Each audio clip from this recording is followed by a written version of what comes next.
think we good. I think we good. I think we good. What's up, y'all? What's up? What's up? What's up? What's up? What's up? Thank y'all for tuning in, tapping in. It's your boy Ashley Lovechild. If this is your first time tuning in, tapping in, and this is Ken Brothers Get a Rap podcast. I want to thank y'all for tuning in, tapping in. It's absolutely amazing. This is episode 261, and we'll have a good time tonight. So let's do this damn thing. Shout out to the chat. Always showing major love, super loyalty in the chat. Thank y'all for tuning and tapping in, man. I appreciate y'all. I've been seeing them comments. Y'all been showing major love on those comments on the videos. I've been seeing them engagements continue to go up and rise. So again, thank y'all for the much love and the appreciation. Thank you. I appreciate it immensely. Shout out to the chat. We got some of the people in the chat. Shout out to King P in the chat. Yo, party people. Shout out to Tremont in the building. Yeah, we back. Shout out to Alina in the building. Appreciate you for tapping in. Ashley is back. Winter, appreciate Winter in the building. Shay, I'm not going to shout out every single person, but shout out to y'all that tuned in, tapped in. Shout out to Ebony in the building. You already know. Shout out to Hazel. Man, we got them day ones and that loyalty in the building, man. We have the fun conversation over here. We talk about everything, whether it's music, sports, entertainment as a totals, social commentary. I mean, the internet. I mean, anything that's interesting.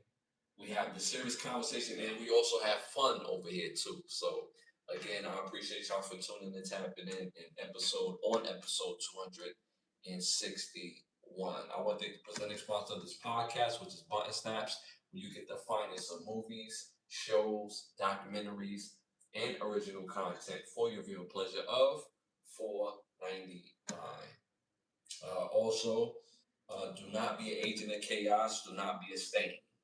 Someone is a stain that tries to stand out by being negative. Have the ability to stand out by being positive. Show love and show that great energy.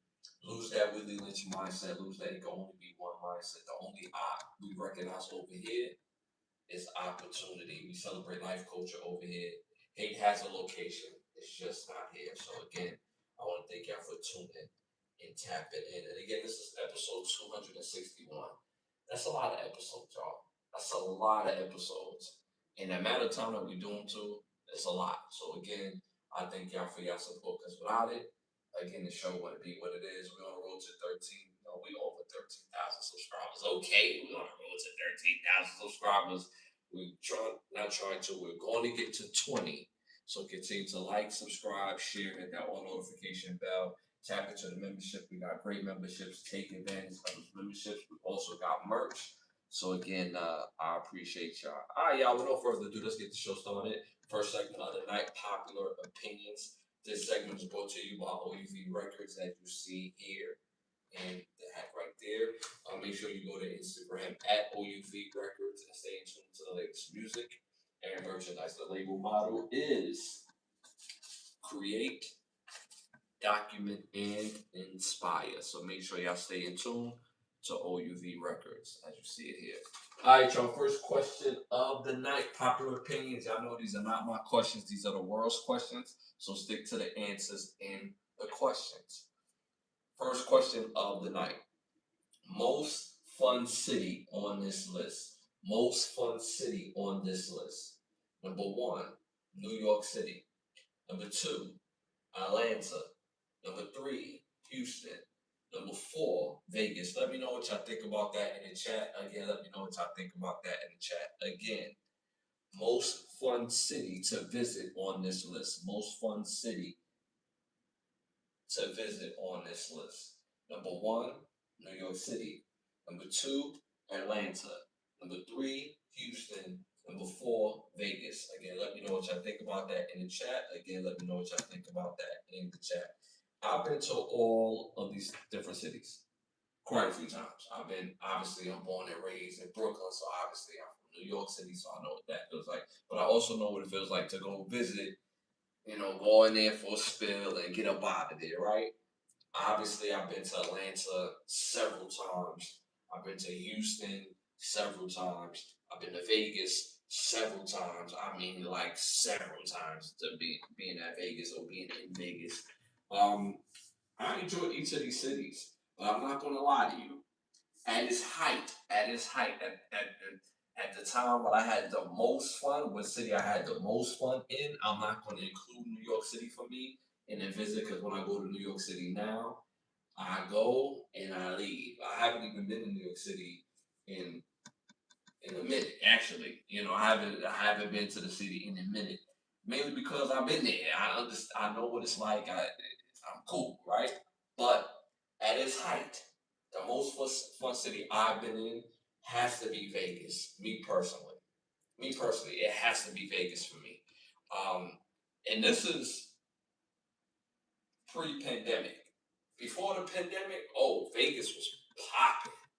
I mean, my first time that I ever been to Vegas was like 2016, and I've probably been to Vegas, I will say at least 7 times since 2016. I mean, this is several times, right? So at the height of all the cities that I've been to that I had the most fun on this list, for me, I have to go with Vegas, me personally. Shout out to the chat, shout out to Ebony. Hey Ash, don't forget to like, share, subscribe. It's a great show and host. Appreciate that, Ebony. Vegas was cool. I had a good time while I was there. Vegas Vegas is popping. Vegas is popping. So I'm seeing Vegas in the chat. Shout out to King P. He also gone with. Oh, he's going with Atlanta. So he's saying Atlanta. Atlanta's alright, man. Atlanta's alright. We talking about for a visit. It's alright. I will say this. Atlanta is arguably the best spot to eat at. Arguably between again them and pre-pandemic Vegas. That to me, that's arguable.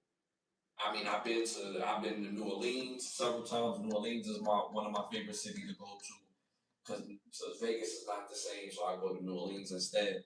But New Orleans got that good food too.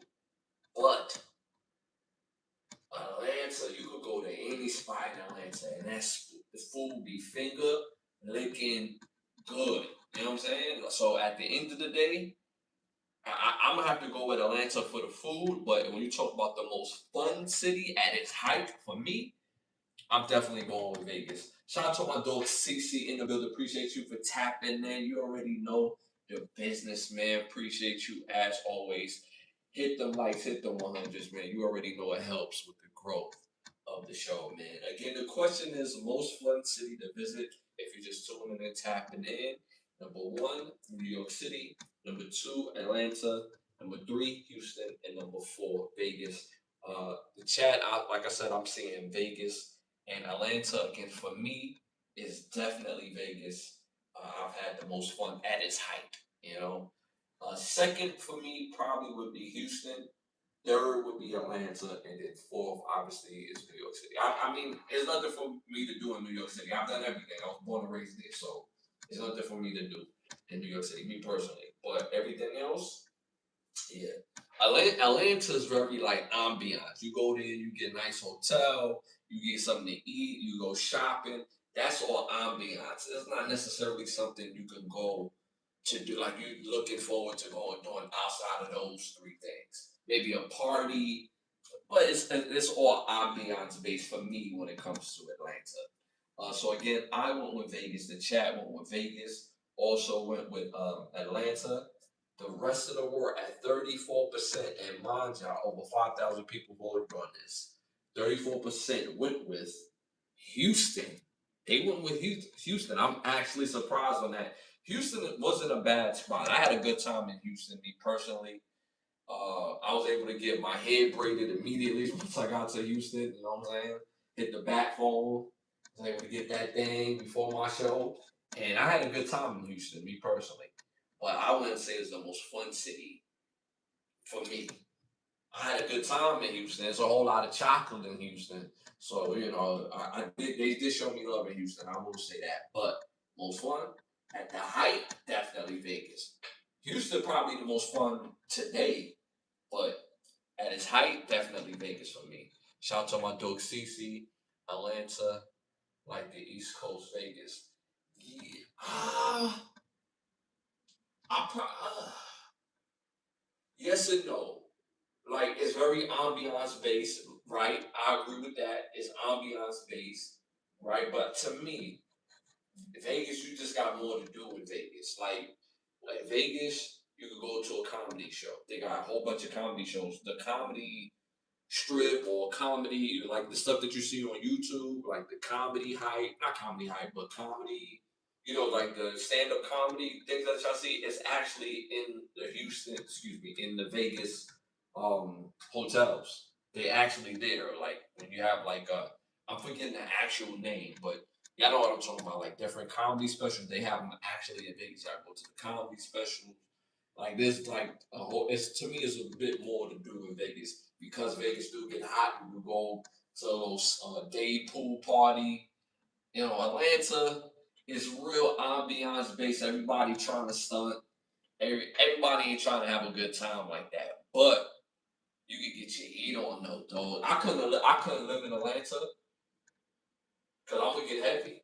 There's a whole lot of good food in Atlanta. Like a whole lot of Papados. Yo, Papados is a whole nother experience. Like it's a whole good time. You want that good eats? Yeah, Papados. And then they got other spots other than Papados in Atlanta. Food just finger looking good. I'm telling you. Yeah, it'd be hard to describe Atlanta. You gotta be there. It's like New York. It's definitely like New York. It's definitely like New York. I described it a bigger San Fran on 10 lines of coke. Bro, that's crazy. That it's definitely like New York because you do got a lot of New Yorkers, but it's very ambiance based. Everybody again trying to stunt. Everybody not trying. I won't say everybody not trying to be cool, but everybody doing their own thing. Like New York, New Yorkers just be minding their business. Atlanta people will be minding their business, but it's just like it's like an arrogant energy in Atlanta for sure, for sure. So to me, again, I had the most fun at the height. Definitely Vegas for me. Definitely Vegas. Like I said, the comedy shows be popping, the day pool parties be popping. I mean, they even have like the Circus Soleil. I mean, they just got different shows going on in Vegas. You have a whole good time in Vegas. I'm just saying, me personally. All right, so moving on to our next popular opinion question. Biggest homeless population on this list. Biggest homeless population on this list. Number one, Chicago. Number two, LA. Number three, New York City. Number four, Seattle. Let me know what y'all think about that in the chat. Again, let me know what y'all think about that in the chat. Ash, I was in New York for a week. It made me want to move there because everything. It has everything that you need in the city. See, for me, because I was born and raised in Brooklyn, I done did all that stuff 10 million times. So I get where you coming from because it's a new experience, and that's why I don't see a big deal when you're from the South and you want to move to New York, right? I don't see a big deal when you're from New York and you want to move to the South. It's a different experience. You know what I'm saying? So me personally, I completely understand that. I completely in New York City, you can get any and everything that you want. But that's the only benefit. It's dirty as hell. It smells like ass, food, and throw up all at the same time. New York City is literally a beautiful nightmare. Literally. As long as you mind your business, everything is everything. That's why it's like a running joke, but it's not even funny. That something could really happen to somebody in the middle of the street and nobody would know for hours because everybody just walk past everybody. Everybody be minding their business. In the South, in the South, people are nosy in the South. I had to get my little grocery dude together. You know what I'm saying? He know what I'm getting for my groceries when I get there. He's like, oh, you about to go get the vegetables and the fruits, huh? Yo, don't be peeping my cart, bro. Just Just ring me up, dog. Don't be remembering what I get, bro. If you're not paying for my food, don't be remembering, dog. And I had to get him together because he was a little evasive on that. You know what I'm saying? Like, oh, you about to get them fruits? Yeah, man. I'll be waiting. Don't be shouting out when I'm getting in my car, dog. You feel me? Like, yo, the South is mad nosy. I will say that the South is mad nosy. They will look at your cart and be like, "Oh yeah, those are good." Like, mind your business. I just ring yourself up and mind your business. Uh, so all right. So I'm seeing L.A.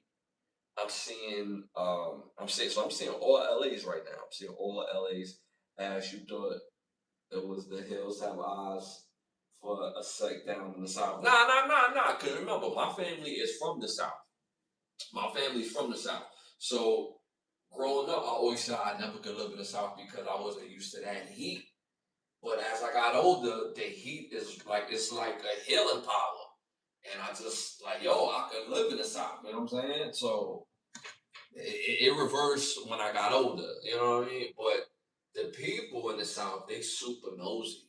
They gonna say something. They see something in New York or in the North. People just, hey, dog.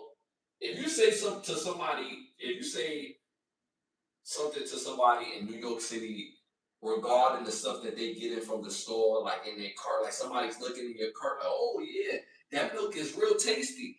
Like, yo, what are you looking at my cart for, bro? Like, it's going to be one of those for sure. Yeah, yeah. Even when I went to the South, I'm so used to speaking, right? When I went back to New York City, and the first 10 people I saw, I was like, "Oh, what's up, man?" And it was just because I've been in the South for a little while now, and it was like, because in New York City we don't speak, we don't speak, we don't speak. No, we don't do that. And I'm talking about to people you don't know, not to obviously people you do know, but I'm talking about to people you don't know. And it's, in the South, people speak in the South, but they also a little nosy in the South too. You know what I'm saying? Hey man, it is what it is. All right, so again, the question was biggest homeless population on this list. I'm seeing a whole lot of LA. So number one was Chicago, number two was LA, number three was New York City, number four was Seattle, and I'm seeing a whole lot of LA in the chat. Me personally, I'm surprised Orlando wasn't on this because there's a heavy homeless population in Orlando, at least what I see downtown Orlando. But I'm gonna have to say LA too. LA too. I've been to LA. Uh, I've seen the district where they have, believe it or not, those Hollywood stars where people, get the stars because they made your accomplishment. People, they're a Hollywood star. Homeless people pitch tents on those Hollywood stars, meaning they put their tent on top of them stars, which is super ironic to me. But that's where a lot of those people sleep. They also got a place called Skid Row. I'm gonna say LA. LA has a heavy homelessness population, and that's due to over renting. That's due to jobs not being overly available or being regularly available, and you pricing people out, and people just don't want to leave the state. So I'm gonna go with LA as well. The whole chat is saying LA. The whole chat is saying LA. I'm going with LA. At 54% Manja, over 54,000 people voted on this as well, which is crazy. 54% went with LA, clean sweepers. Everybody went with LA. But you know how I do over here. We have the choices and we have the actual factuals. So coming in at number four with the most homeless population is Seattle. At number three is Chicago. At number two, it's LA. Surprisingly, I thought LA, by and large, had the most homelessness on this list. Easily on this list in the US. That's what I thought. But it's actually number one. Actually, number one is New York City. I, I'm I'm really surprised about that, to be honest with you, because in New York City you do have homelessness, but it don't feel like in LA people really like live. on the street. And I guess New York, you can't necessarily live on the street like pitch tents and all that because that's a safety hazard. They can't protect you. On top of that, they have to insure people and all these different things. I would have thought it was definitely LA. Me personally, I would have thought, but it's not. It's New York City, so there you go. All right, y'all. Moving on to our next segment, barbershop talk. Again, barbershop talk. So the barbershop talk for this episode is this was a big conversation. I just got my hair cut yesterday. Money isn't the biggest contributor to divorce. And again, you got the barbershop on one side, and then you got the ladies on the other side with the salon. You know how I do in the neighborhood. You got dual shops, barbershop on one side, salon on the other side, and there's one big shop. And the ladies be in hustling and be adding this and right. Um, so everybody was talking. Most people would think that in a marriage, money is the biggest divider in the marriage. The barbershop talk was that it's not. The barbershop talk was anything in a marriage could be worked out if they wanted to work out, meaning both man and wife. Or, whatever non-traditional marriage that you may have. The point of the matter is that in the marriage, the biggest divorce factor in a marriage isn't the money. And I've never been married, but I've had long-term relationships. I don't want to be married. I could have been married several times. And I just don't say that as a brag. I'm saying that as a fact. But the point and the fact of the matter is, I can agree with some of the brothers in there who were married, who are married, and who still in loving marriages. And they've been married for a while now. And I'm talking about over 10 years, over 20 years. And I can believe that. I can believe marriage is not the decidal factor for people getting divorced in this country. Reason being, financially, it's real out here. It's real. And for most people to make it alone, you better off combining your resources if you're in that type of situation.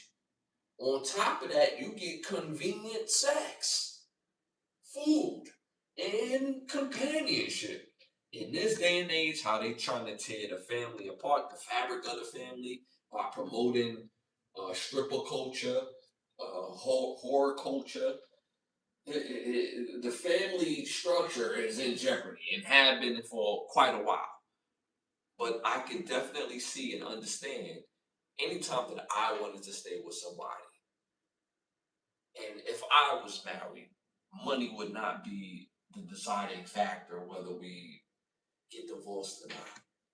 And I don't say that to say anything about money. It's just like when you really are invested into someone, let's take love and put that on the side, right? Because what love got to do with it, right? When you're in a marriage in the US of A, it's a business partnership. You get in that marriage understanding that it's between you and your wife, and also it's a legal document that, hey, you got to get what you need, and that goes for both man and woman. And at the end of the day, when you're combining your resources, you can see yourself seeing the advantages if you plan correctly financially. But if you really want to be with somebody, you're going to work it out.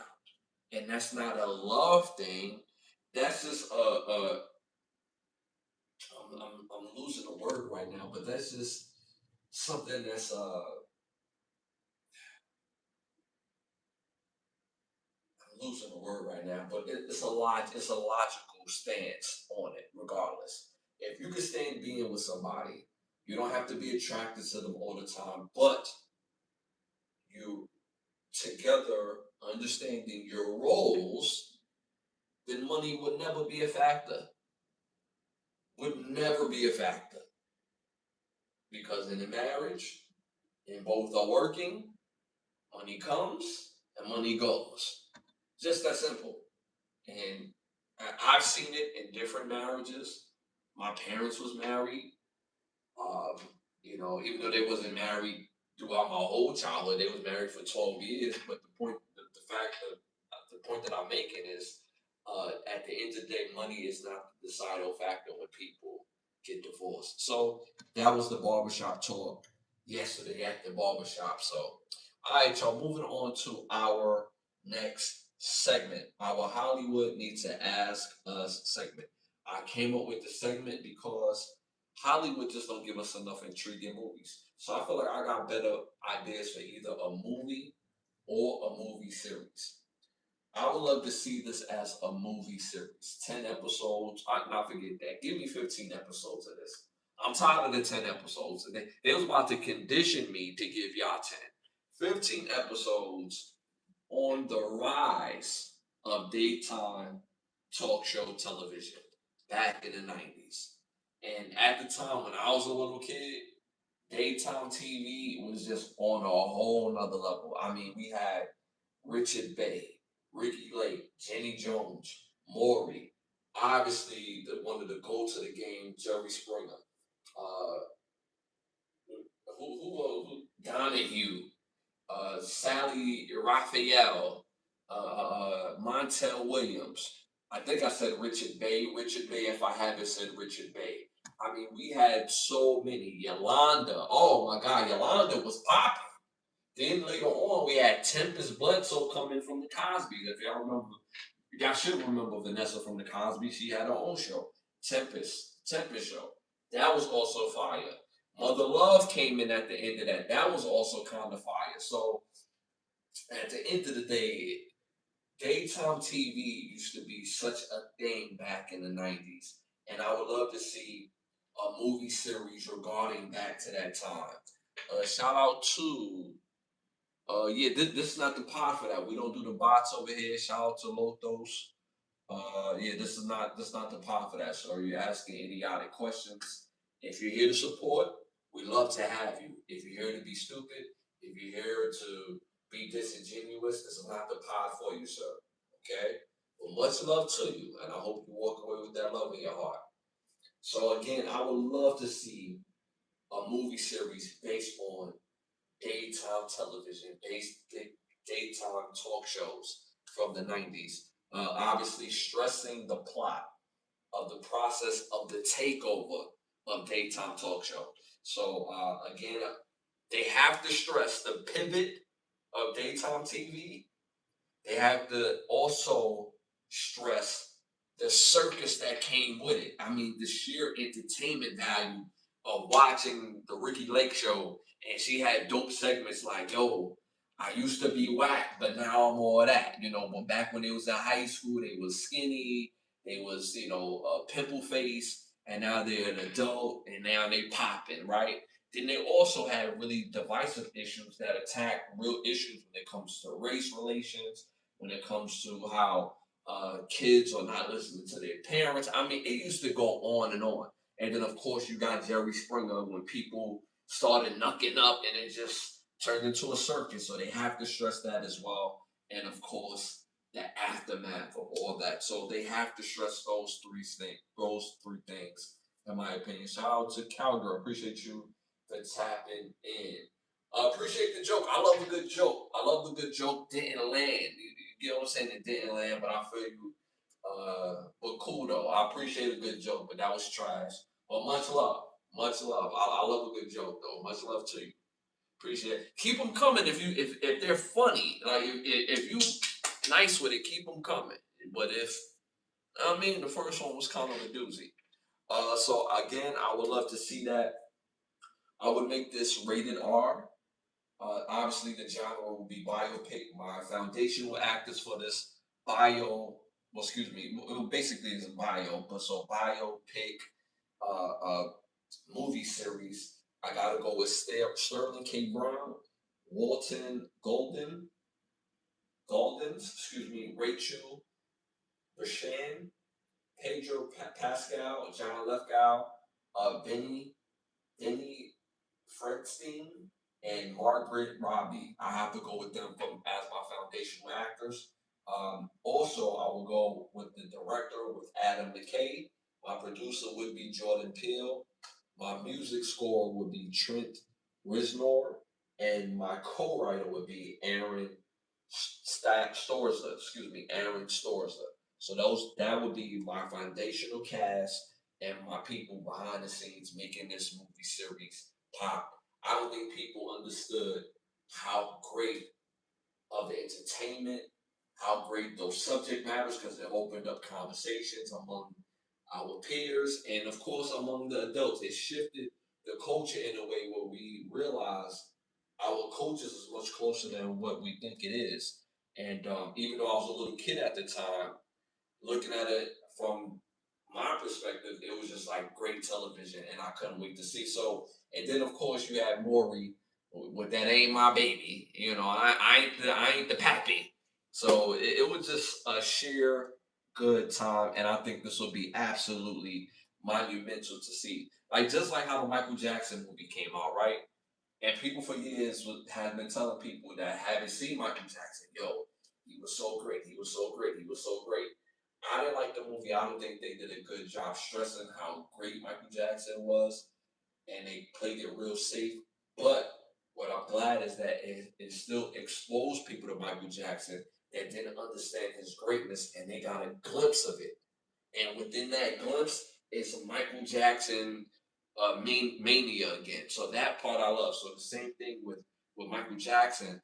I don't think people realize how great daytime talk show and television was. Whether they hired real people or actors. I mean, it's so many different layers to this thing. It is just super duper fire. I think this would be an absolute monster, and people will go see this. People would go see it, whether they subscribe, well, they would have to subscribe to it. So I think this would be an absolute monster of a 15 episode series. So that again is my Hollywood need to ask us. All right, y'all. Moving on to our next segment. You know, I'm gonna give y'all a fire artist to tap into, whether they new or old, whether they're popular or independent. I'm gonna just give y'all fire artists. So my three Michael Jackson awards goes to these three fire songs about this great artist. Shout out to, I hope I'm saying this right, Jocelyn Brown. Jocelyn Brown. She's a legendary singer. I know her songs. I know her voice because you cannot unhear how powerful her voice is. She, well, not her alone, but she was a part of that 90s era where they used to take super club music. I'm talking about real club music because there used to be a difference between hip hop, R&B, pop music, and club music. So she used to take that club 90s sound, and because of her vocals, holding that soulful vocal gave a different style to that club dance music. So tap into Jocelyn Brown. My first Michael Jackson award goes to her song "Somebody Else's Guy." Second, "Keep on Jumping." And my third Michael Jackson award goes to her song "The One." Make sure y'all tap into those songs. Fire music again. Number one, "Somebody Else's Guy." My second Michael Jackson award goes to her song "Keep on Jumping." And the third goes to her song "The One." Again, her name is Jocelyn Brown. Fire music. Make sure y'all tap in. And those are my three Michael Jackson awards for tonight's episode. All right, y'all, moving on. You already know what we're about to do. We're about to book them flights and head on over. It's time to send them to Turkey or nah, send them to Turkey or nah. Y'all know the rules of the game. We type in T to send it to Turkey, or we type in N not to send it to Turkey. And again, y'all don't forget to hit them likes, hit them 100s. It does help with the growth of the show. All right, y'all, first one of the night. Send them to Turkey or nah. A Michigan couple caught their landlord having intercourse in their home. Now, they caught this man on live. They caught him live. So they have the proof. Let me know what y'all think about that in the chat. Again, let me know what y'all think about that in the chat. A Michigan couple caught their landlord having intercourse in their home. and they caught it on live video because they was getting the alerts on their phone for what was going on inside of their house and well inside of their apartment or home that they rented out. And it was the landlord getting it popping and getting the sheets knocking on their couch or whatever the case may be, but he was getting it popping. Again, let me know what y'all think about that in the chat. Again, let me know what y'all think about that in the chat. Type in T to send it to Turkey or type in M not to send it to Turkey. Let me know. Me personally, I gotta send this to Turkey. I gotta send this to Turkey.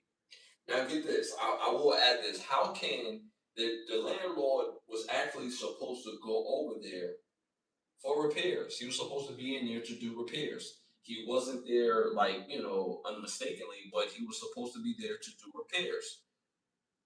When they start getting them alerts in the house, it was like, all right, like, what is he doing? Like, anytime somebody's in your house, whether they're supposed to be there, you still kind of look a little bit, right? Because you can, right? And to see that is crazy. Like, can you imagine? And mind you, the couple went to the hospital. Something was going on with the wife, I believe, and they went to the hospital. And while they was at the hospital, the landlord was supposed to go over there to do repairs. He was repairing something, all right. He was over there getting cakes. He was over there smashing. Catch the landlord butt naked on their couch with the pumping and the sweating. I, I would be mortified. Now I got to do something to you. I got to put hands and feet on you, landlord. That's what I got to do. In my home, and I don't care if you're the landlord or not, I'm paying rent. This is my home. You can't do that in my home as you're crazy. Shout out to my dog fam in the building. Appreciate you for tuning in, tapping in. You already know, hit them likes, hit the 100s. It helps with the growth of the show. My dog fam in the building. Straight to Turkey with no return. Uh, one of your messages was redacted. I didn't do that. I don't know what you said. So shout out to Ebony. She said, great movie idea. Okay to the movie. Okay, I've just seen that. Shout out to Ebony Turkey. He walked into the kitchen naked and might have been trying to make a sandwich. Come on, y'all. Come on, y'all. Y'all are stupid. It's the wildest news quote of the year. Straight to Turkey with no return. Shout out to Demon in the building. Appreciate you for tapping in. Come on, bro. That's not the pot for that. We don't do none of that over here. We don't do the bots over here, bro. If you're here to show love, show love. If you're not here for that, you know, go on to the next, bro. This is not the pot for that. We don't do the funny business over here. Yeah, I think this is absolute crazy. Now, I will say this: from what I've seen, the couple is actually looking to press charges. They submitted the actual video footage to the authorities, and they looking to press charges. So when I seen that, I was like, that's quite interesting because can you press charges if somebody is in your home getting it popping? And mind you, he's the landlord, and he's there under the pretense of fixing something or fixing, what needs to be fixing in the home. He's doing repairs. And I looked it up. It really depends on the state and your jurisdiction. And it also depends on sexual act or said sexual act, meaning if the sexual act could have been a result of prostitution or sexual harassment or gape. And y'all know what I mean by gape, right? Um, Something in that realm, that's definitely criminal charges, right? But there's no real criminal charge for this outside of that. Now, there's a civil aspect that can be accomplished. I mean, at the end of the day, it does violate a civil right, a civil law. You have a domicile, you have a home, and somebody else is having intercourse without your knowledge, without your say so, and again, is under the pretense of doing said repairs if you are the repairman, which is crazy, or landlord. So I just think that's complete nasty work on the landlord. The mother, or the wife, I should say, said she was mortified and they had to do a deep cleaning of their property. Obviously, anybody would do a deep clean. You will want to burn or throw anything his ass hit. Like real talk. Like if I have to buy new furniture, which I will, I'm not really buying that. I'm You buying me new furniture, bro. You buying me new carpet, bro. I don't know what you was doing. Whether you had a condom on, you didn't have a condom. You know what I'm saying? Like all these things, when you think of sexual acts, right? These are real questions. So, me personally, again, I wouldn't file civil suit if I that is available because it is a civil matter at this particular point in time. And in Michigan, I don't think there's a set law in Michigan where they could file criminal charges if his said act wasn't the ones that I read off again, whether it was prostitution, whether it was gay, an assault, things of that nature. So I don't think that was the case. Shout out to Ebony. He was supposed to be removing dead birds from the attic. Are you serious? He was supposed to be removing dead birds from the attic, but decided to do a complete different kind of home repair instead. Sue him. Like again. I'm definitely agreeing with that. Regardless of what he was there for, he was in there getting it cracking. Now let's throw all that away. He was in there getting it cracking without your say so, and he did it thinking y'all wasn't going to find out. And luckily, y'all got cameras to basically prove y'all case. Because without the cameras, it would have been he said, she said. Like there's been a couple times I'm not gonna lie, where I left my place and I feel like coming back, like something don't feel quite right. You know what I mean? And not that something like my landlord was in my home because I do have cameras myself, right? But sometimes you ever just get that feeling like something just felt a little out of place. So can you imagine if they didn't have those cameras and they had that feeling and it's just the landlord sweating and the lady sweating and all that all in their home? And he had the nerve to make he going back and forth from the kitchen. How you getting it cracking? Like, and then you want to go make you a sandwich. Like that is nasty work. So I gotta send that landlord all the way to Turkey regarding this. Shout out to my dog Tom. Appreciate you for tapping in. You already know, hit them likes, hit them 100s. It helps with the growth of the show. My dog in the building, man. Don't forget, y'all, we on the road to 20,000 subscribers. We are a little over 13, so continue to like, subscribe, share, hit that all notification bell. It does help with the growth of the show, and tap into the membership portion. Take advantage of the memberships. You get a whole lot of cool stuff with those memberships. So again, take advantage and continue to support the show. Ashley and chat family, it's a lot been going on in the world today. Hope all is well. Stay blessed and balanced in life. Appreciate that, my brother. Yeah, we want to talk about it all. It's been a while, and I took a nice little week to recharge because I really felt ran down. Been doing this show every Sunday, every Wednesday for 2 years straight, and I needed to, you know what I'm saying? I needed that little me time. So it's definitely been a lot of stuff going on.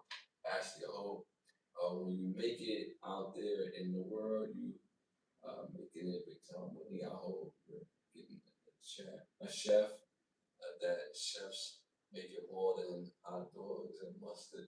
Yeah. Me personally, I don't even engage in those type of meals. Like I don't even engage in that. Like my friends always joke on me all the time about, hey man, you need more of you need a bigger food palette other than vegetables and fish or lean, just lean meats. That sounds kind of crazy, but pause, right? But you get the point that I'm making. I eat incredibly healthy, incredibly healthy. A lot of fruit. I eat incredibly healthy. But my friends make fun of the fact that, oh, you're about to eat, vegetables and fish. You know, so yeah, I don't gotta worry about that. You know what I'm saying? Stephon Diggs may have to worry about that. I'm just on a whole nother type of top. You know what I'm saying? He may have to worry about that. He probably know how to make a little slice loaf with a little hot dog on top of that. Yeah, nah. You know what I'm saying? He had no worries. Like for his chef to only make that, and she was making like a cool 6 figures. Can you imagine somebody paying you 6 figures to make a hot dog? Like not even on the hot dog bun, like you getting a whole old school white bread loaf. Can you imagine? Can you imagine? We already know what that is. That was a fake job description. It was all for the bun jump. You know what I'm saying? He needed different.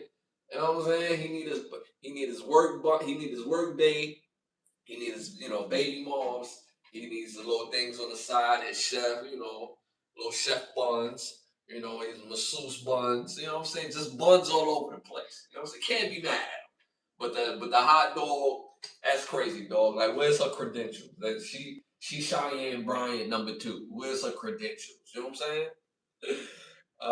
This what is Stephon Diggs chef needs to go to Turkey. Now that's a fact. That's a fact. She was in there doing the worst. Not even doing the most. She was in there doing the worst. Ashley, my family is from Costa Rica. Live in Costa Rica, Panama. My grandparents are from Jamaica. We never ate hot dogs, bro. Full course meals every day. And the crazy part is, we ate fruit before we eat breakfast in the morning. I'm telling you, fruit hit different. You know what I'm saying? I'm on a whole nother vibe when it comes to my food. When a lot of my friends, again, I have to basically get food before they come. Like food that they eat. You know what I'm saying? Like when I have my friends over, you know what I'm saying? Have the grill out, have the grill rocking, throw the little turkey burgers for them. You know what I'm saying? For them, I'm over here eating, what I eat, you know what I'm saying? But they always make fun of me. Here, you go to Ash Crib, you definitely gonna get some fruit, and you also gonna have some vegetables. Like that's the worst thing that you can eat, right? Which is crazy. Shout out to the chat. Shout out to Ebony in the chat as well. Uh, getting live, getting a live notification on your phone just to watch your landlord having a whole hour session on your furniture is pure trauma. That's a fact. That's a fact. Like I can't even imagine something like that really happening to me. I really can't imagine that. I cannot imagine somebody in my home getting it popping, just getting it cracking. I have some friends that be like, yo, when I pull up to the city, like, yo, when we need a couple things, I can bring them back, right? Dude, can I smash out of your home? So don't ask to smash out of my home just because I live near the functions. You know what I'm saying? Nah, don't do that. That's disrespectful, dog. That don't even ask that question. That's super disrespectful. You know what I'm saying? Can I come over to your crib when I'm in your city or a place where somewhere is popping close to you? Can I go in your daughter's room and smash out and crack and you know what I'm saying? You're not gonna be cool with that. So oh, oh, right? Let's not do that, right? All right, so moving on to our next one. Send them to turkey or no. Send them to turkey or no. Again, we type in T to send it to turkey, or we type in N not to send it to turkey.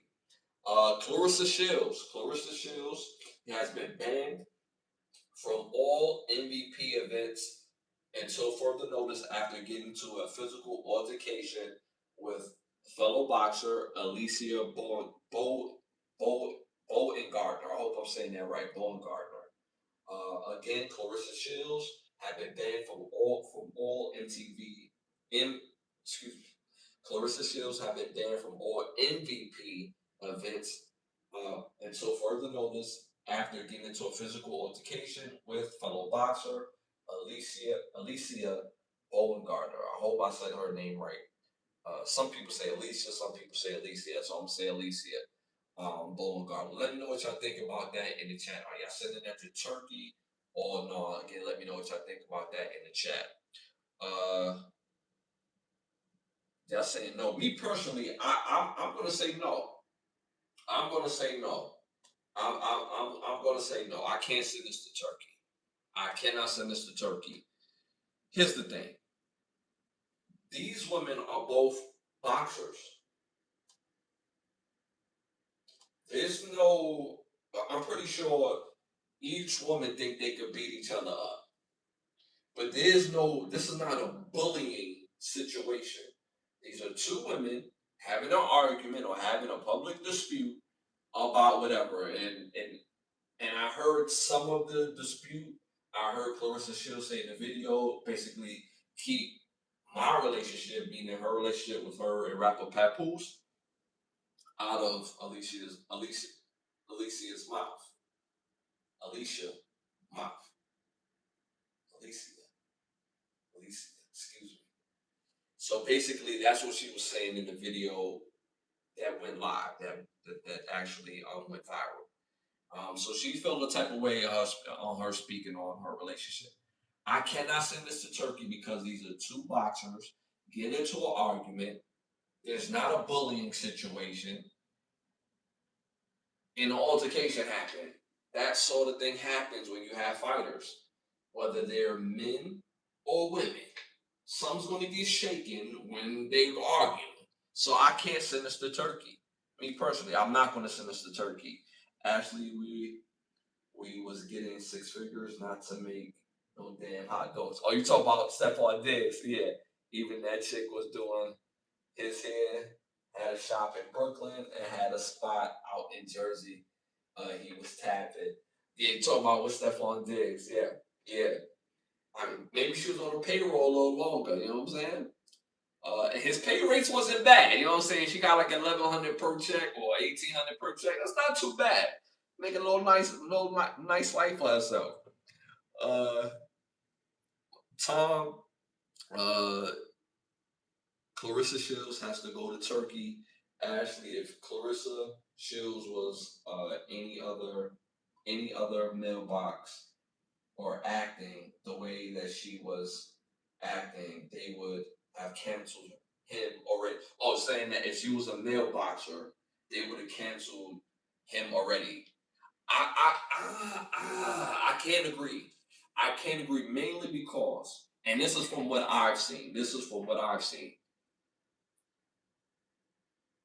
From what I've seen, again, this woman, when it comes to Clarissa Shields, she posts her life like everybody else for the most part, right? She posts her wins, and and I've said this personally on this platform. She shouldn't post everything because everybody's not going to be invested into her happiness. And a part of that is energy, right? When you get negative energy from people that don't value you and your personal space, then don't give it to them. And that's the only reason that I would tell her not to share with the whole world. But let's keep it real. She shares everything. She shares the relationship for the most part. She speaks on their relationship. She shows the intricate parts of boxing and the business of boxing on being a woman and being a woman champion. That's all I really see for real. You know what I'm saying? She does do interviews and she speak on how she feel. I've seen Alicia Baumgartner do interviews and speak on how she feels. She also is very active on TikTok as well. She does lives. So most celebrities, whether they're boxers or athletes or whatever the case may be, they share their life. So would she have been canceled, or if she was a dude, would have been canceled? I don't agree. I don't agree. Me personally, I don't agree.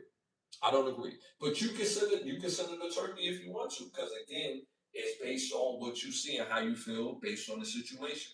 Again, from this situation alone, this is not the totality of Alicia Baumgartner or Clarissa Shields. This is this incident. The fact that MVP, the brand MVP, say, yo, we can't have you at our events until further notice. We can't have you starting things with other guests that we have here. And mind you, when you have an event, you are responsible for the people that you invite, you are responsible for their safety. So I definitely understand MVP's portion, because MVP could easily say, yo, if you hurt this woman, we're liable for this. We're liable. Now we kind of got to come after you when it comes to like legal situations. If Clarissa Shields would have like injured her, like from what I hear or what I've heard or what I've seen, it looked like she did slap her. Now, Alicia Baumgartner, I've heard, sources have said, and I don't know if it's confirmed or not, but she's looking to take legal action against that. I don't think that's going to hold up because they're boxers. They're boxers. The boxers are going to get into it in the streets if there's some sort of energy. So I don't think that's going to hold up. I don't know if that's accurate or not, but sources are saying that. So again, I understand MVP, the brand, because they're in control of everybody's safety at this event or their events. Can I be mad at Clarissa Shield for confronting Alicia Paul Gardner? No. Again, she's a boxer and she's a person that feels a certain way. Was it logical? No. But at the end of the day, this is not the first time they had an out publicly. It's not the first time. So if you don't want that issue, you can don't speak on somebody or have that energy when you see them. It's just simple and plain. And again, I can't send it to Turkey because Alicia Beauregard, she wasn't like basically like backing down from her. She told her like, "Yo, I'll knock you out." And Clarissa Shields was like, "Knock who out, boy?" Like Clarissa wanted to see that she wanted all that action for what it seemed like. But again, these are two people, two boxers, professionals that fight for a living, and they both feel like they're the best in their divisions or in the world or whatever the case may be, and they get into it. And that's how I see it. So I can't send Clarissa Shields to Turkey regarding that. I can't send Alicia Beauregard to Turkey regarding that. Me personally, I understand MVP because MVP like, yo, we liable for all this.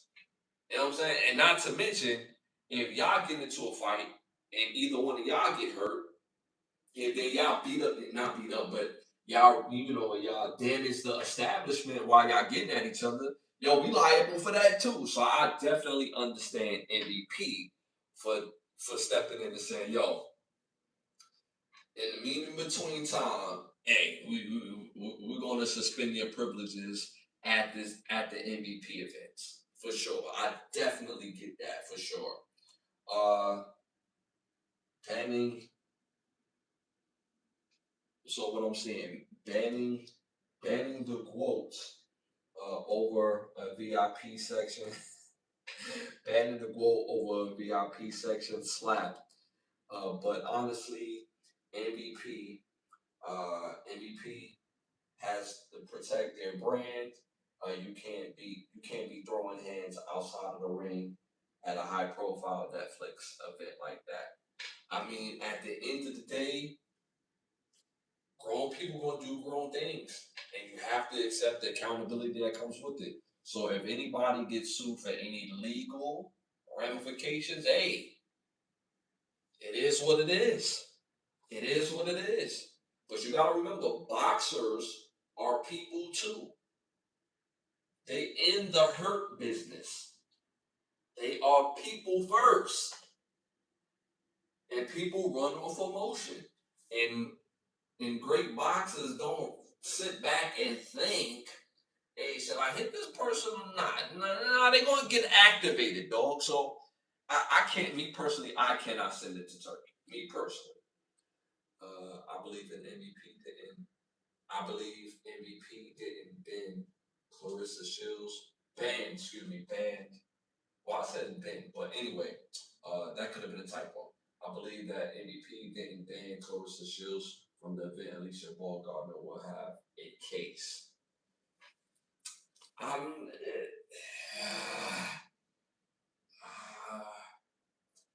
not. I mean, like, what, there's nothing to sue. There's nothing to sue. It would be different if Alicia Beauregard was not a boxer. If she was a regular civilian, it would be different. And it would be different if she was severely hurt. That didn't happen. This is not a Mike Tyson and who was that fighter back in the day in the 80s that used to roll up on Mike Tyson talking cash, and he was, at the time he was a very heavy substance abuser. But Mike Tyson gave this man a severe black eye. I can't think of the name of the boxer right now. I know the name when I hear it, but he gave him a black eye, and that boxer was able to sue Mike Tyson because of the nature of the beatdown. So, can you imagine you in court over a slap? Yeah, I don't think Alicia Beauregard would do that. I don't think she would do that. But that's a fight we'll never see, though. That's a fight we'll never see because they in two different weight classes. At this point, they got to fight. I mean, they have to meet in the middle. Alicia gonna have to put on some weight, and Clarissa gonna have to lose some for them to get in that ring. I would love to see them fight. I would love to see them fight. I love that energy with boxers. Again, these are boxers. These are not R&B singers. These are not rappers. These are not uh, um, uh, politicians. These are boxers. Let them get in the ring. If there's animosity, if there's energy, that makes for a better fight, in my opinion. Let them fight. It is what it is. Let them get to it. All right, y'all. Moving on to our next segment. Y'all already know what time it is. It's that time to rap. This segment is brought to you by Button Snaps, where you get the finest of movies, shows, documentaries, and original content for your viewing pleasure of $4.99. First hot topic of the night. Charles Jones, aka Julio.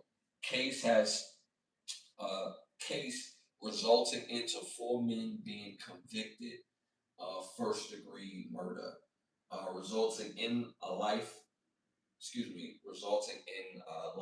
sentences without parole, and of course premeditated murder regarding this.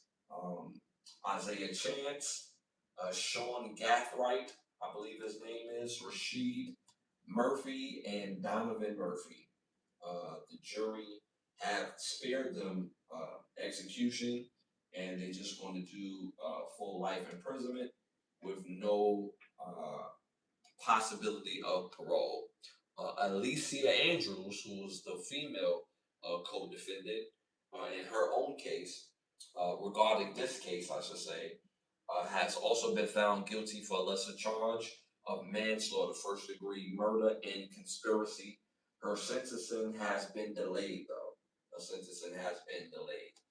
I would love to know what y'all think about this in the chat. Again, seeing this happen, and I seen the different clips from the court case and what was going on in the courtroom, and the body language and the face expressions when they found out the verdict, when they found out the sentencing, and how they even got to the fact that they're going to do life without parole. I say this all the time because there was a whole thing about one of the young men who came from a good background and was like, damn, it's sad to see him go out because he came from a good background. And I said this before. When kids do bad things, it's not always a reflection on the parent. There's no book to parenting. There's a difference between your intentions in parenting and what they receive as the lesson. So you can give all that child all the advantages in life. Y'all could go on normal vacations. They can have choice in buying clothes, choice in what to eat nightly. There's actually like a real palette of things that they can do that actually give them perspective, seeing the world a little bit. You can do all that. But some kids or some people just have that inclination to get to the streets. There's no, oh, my dad, he hugged me too much, or he didn't hug me enough, or he gave me too much, or my mom gave me too much. They gave me too much love. So I don't know what it feels like to not have that love. So I did this to it's all types of bullshit. This young man made a decision to do wrong things, and guess what? I say it all the time. Stupid people get stupid prizes. Stupid people get stupid prizes. It's just that simple. This young man made a terrible decision. Him and along with his co-defendants and friends, hey, this should be a wake-up call. Because when they handed those sentences out, you seen the look on their face like, yo, this is real. They even showed each young man in prison, or basically in their cell, I should say, in their holding cell. And they was not doing good. So can you imagine those first few nights in prison for real when it really hit them? Like, yo, I'm doing life without the possibility of parole. There's so many layers to peel from this. So the first layer was the parental layer, where you have kids that end up doing bad even though they come from this good background. Now, let's get to Julio Fulio. This man was making music. When are we going to realize music is based out of entertainment, regardless if it's reality rap or not? The whole drill scene has real consequences. When you out here drilling and unaliving people, guess what? When your ass gets found out, you're going to do real time. And they're going to lock you up and you will never see that key. You'll be lucky if you see the sun. You'll be like Caesar in the Planet of the Apes movie, drawing a damn window and what looks like a perceived sun. You'll be drawing your own sun to get some real sun. That's how far they would throw you in jail. And they also did an amazing job as far as the legal portion of it, was to highlight the fact that they're going to do life in prison without execution, and the consequence of that, meaning you're just not going to be sitting in jail. You're going to be basically, you're indentured, excuse me, you're basically an indentured slave. Basically, you're going to work until you die. Whatever that we need you to do in the jail, as far as the jail job, that's what you do. And you're going to do a lot of it until you die. You're in your early 20s. Oh yeah, you're physically fit. This is what you do. And the reason why I say they did a good job in highlighting that, because it showed the real consequence of it. You're not going to go to jail and get a go to jail award. You're not going to go to jail and all the chicks is going to come visit you in jail and you're going to be the man in the streets, but you're not going to ever receive that fake love, because that's not real. You don't win a real person award for going to jail. Excuse me, or going to prison.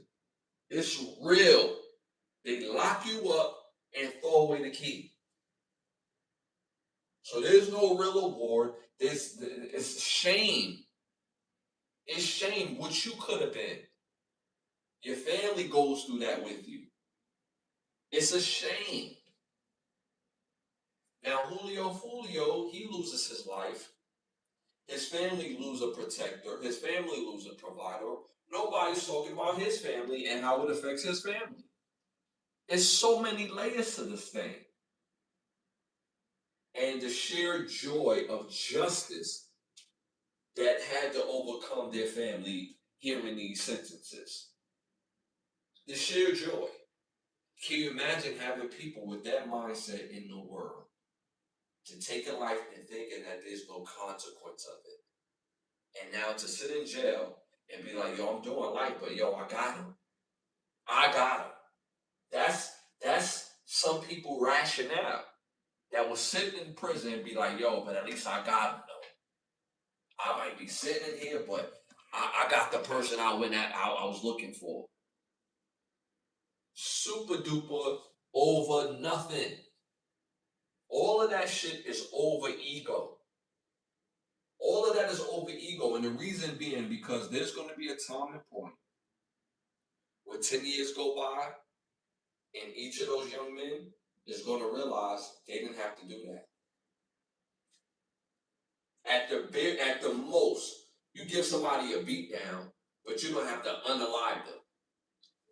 It's going to be a point in time when they get some sort of perspective, because when you're in your late teens and your early 20s, your frontal lobe is not all the way developed. It's going to come a point in time we could have handled that much differently. It could have been a much more effective way to garner your respect, because true respect comes from people living. That's what true respect comes from. That's why I understand the jail saying or the prison saying, we're going to lock you up and throw away the key. We're not going to let you escape by executing you. That's an escape. You escape your punishment. No, we're going to let you sit here and work day in, day out until you die. What they say in Django, turning big rocks into small rocks. That's what you're going to do. And the reason why it was so good showing that consequence, because it's a wake-up call for all the other people that think they're going to handle situations like that. It's a complete wake-up call. And it's messed up that it comes at the hands of somebody losing their life, but that's the only silver lining for real. The family gets some justice, and it highlights the real consequences of people that's moving like this. Young men that's willing to throw their life away over something that's nothing. Ego is not something to crash out about. I'm 42. I'm going to be 42 in 2 months. 3 months. I'm going to be 42. There's been plenty of situations that I wish I would have handled differently in my 20s. For sure. For sure. But I get to sit here and say that. I get to sit here and say that. I also could have easily did 2 years in jail. Easily. Go look it up. You go look it up. I was supposed to. I didn't. First offense. That's not something I'm proud of. And that was all out of ego. So again, you have that layer on top of that. Now, we got to understand, music is music, y'all. It's entertainment. I'm not going to lie. I like the drill music because how it feels and sounds. It's still music. Music of different forms, right? I love hustler music. I love the drill. I love the gangster. I love the reality rap. I love the conscious rap. I love all forms of the art form. But it's an art form. It's not made for you to go out and criminalize yourself, putting your life on the line. 20 years old is not an age you throw your life away over ego. Now, if you're going to crash out about something, you crash out on things that matter. You crash out on things that when people are treating you like you're not a human. That's something I can understand a crash out. And I hate using that word crash out because it negates all accountability, and it negates some sort of like you don't have no control. But I can understand where you're standing on business. I can understand when people are a threat to your family or a threat to your person, you as a person, threaten your physical harm. You have to protect yourself. And I always say, the presence of violence brings the most peace. And what that means is, even though I'm not trying to be violent, but my presence of violence bring peace. Meaning, we can have a disagreement and we can agree to disagree. But because you know I can bring it, you know to keep it cool. And vice versa. The presence of violence always brings peace. Florida. I live in Florida now. Born and raised in New York City. In New York City, if you get caught with a gun, automatically you're not seeing the light of day for at least a smooth decade. In Florida, everybody got a gun. People have concealed permits. You don't hear as much gun violence in Florida as you do in New York City because the presence of violence. So there's better ways to handle these things, but at the end of the day, the family got justice. It's unfortunate that these kids, I don't want to call them kids, these are adults, they end up throwing their life away over ego and over nothing. This is not the age to throw your life away regarding that. Shout out to Yellow in the building. Appreciate my dog in the building, man. Hit them likes at the 100s. It helps with the growth of the show. You already know my dog Yellow in the building. They did a number on this generation when they came up. Excuse me, let me do that over. They did a number on this generation when they came up with drill rap bullshit. That genre was purposely created to brothers, take our brothers away from us. Y'all know I hate saying the word black, y'all. Y'all know I hate saying the word black, so I use the word brothers. Y'all know I hate saying the word black, but for intents and purposes, I know exactly what you mean. I definitely get that, right? I definitely get the purpose of why, right? But at the end of the day, I love music. I love music. And I love the energy of all music. And I can appreciate all music. But that don't mean you go out there, you see what I'm saying? As artists and as musicians, we report. Even if we come from that lifestyle, even if we make better decisions and leaving the lifestyle and becoming an artist, at the end of the day, it's just supposed to be art. The fact that they're taking the art and turning it into real reality gives a real false understanding in what they're praising. Here's where they messed up at, Yellow. Here's where they messed up at. They messed up at by celebrating and highlighting criminals. When we had shows, I remember when I was a little younger, we had shows like what's it called? Something with gangsters. I can't think of the official name of the show. The name escapes me right now. But Ving Rhames used to do the voiceover, and it was about gangsters, right? About the about the Frank Lucases, about the about different gangsters in the world, and they did like real documentaries, and they went in depth into it, and they highlighted these killers or these drug dealers or these hustlers, and most people get the aspirational part of that, meaning the money, the adulation, right?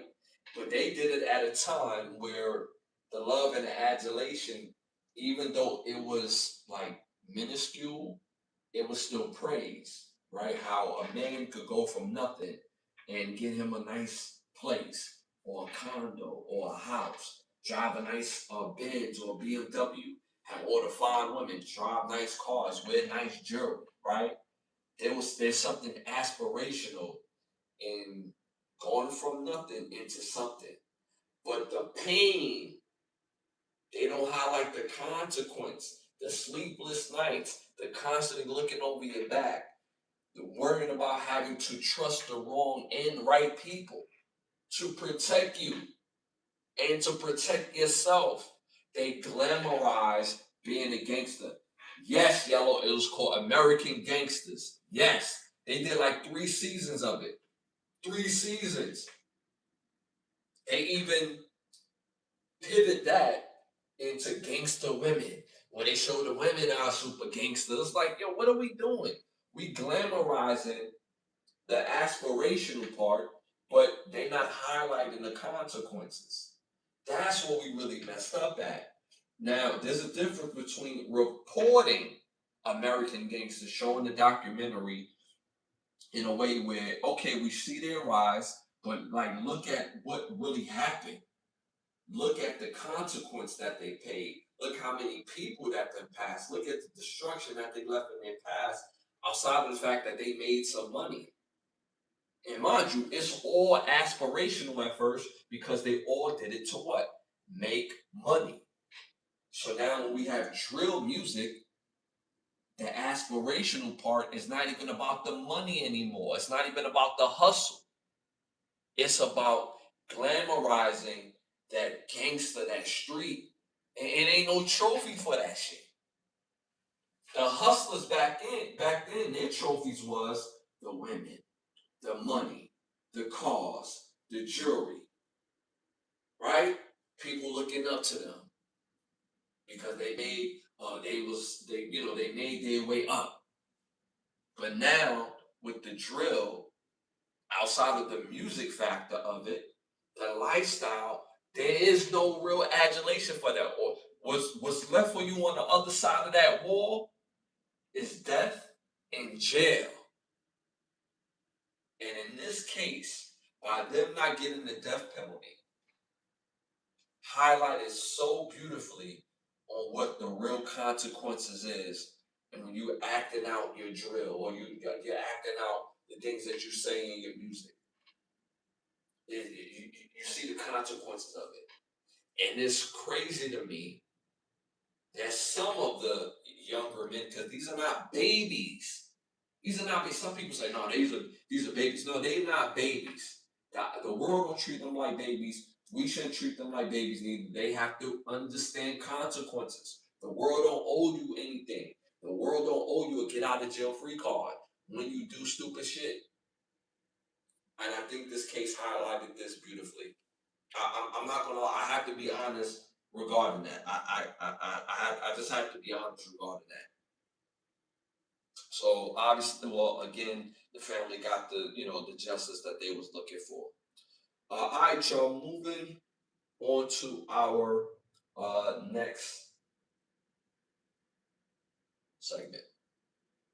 Yeah, sorry. Moving on to our next segment. Moving on to our next hot topic.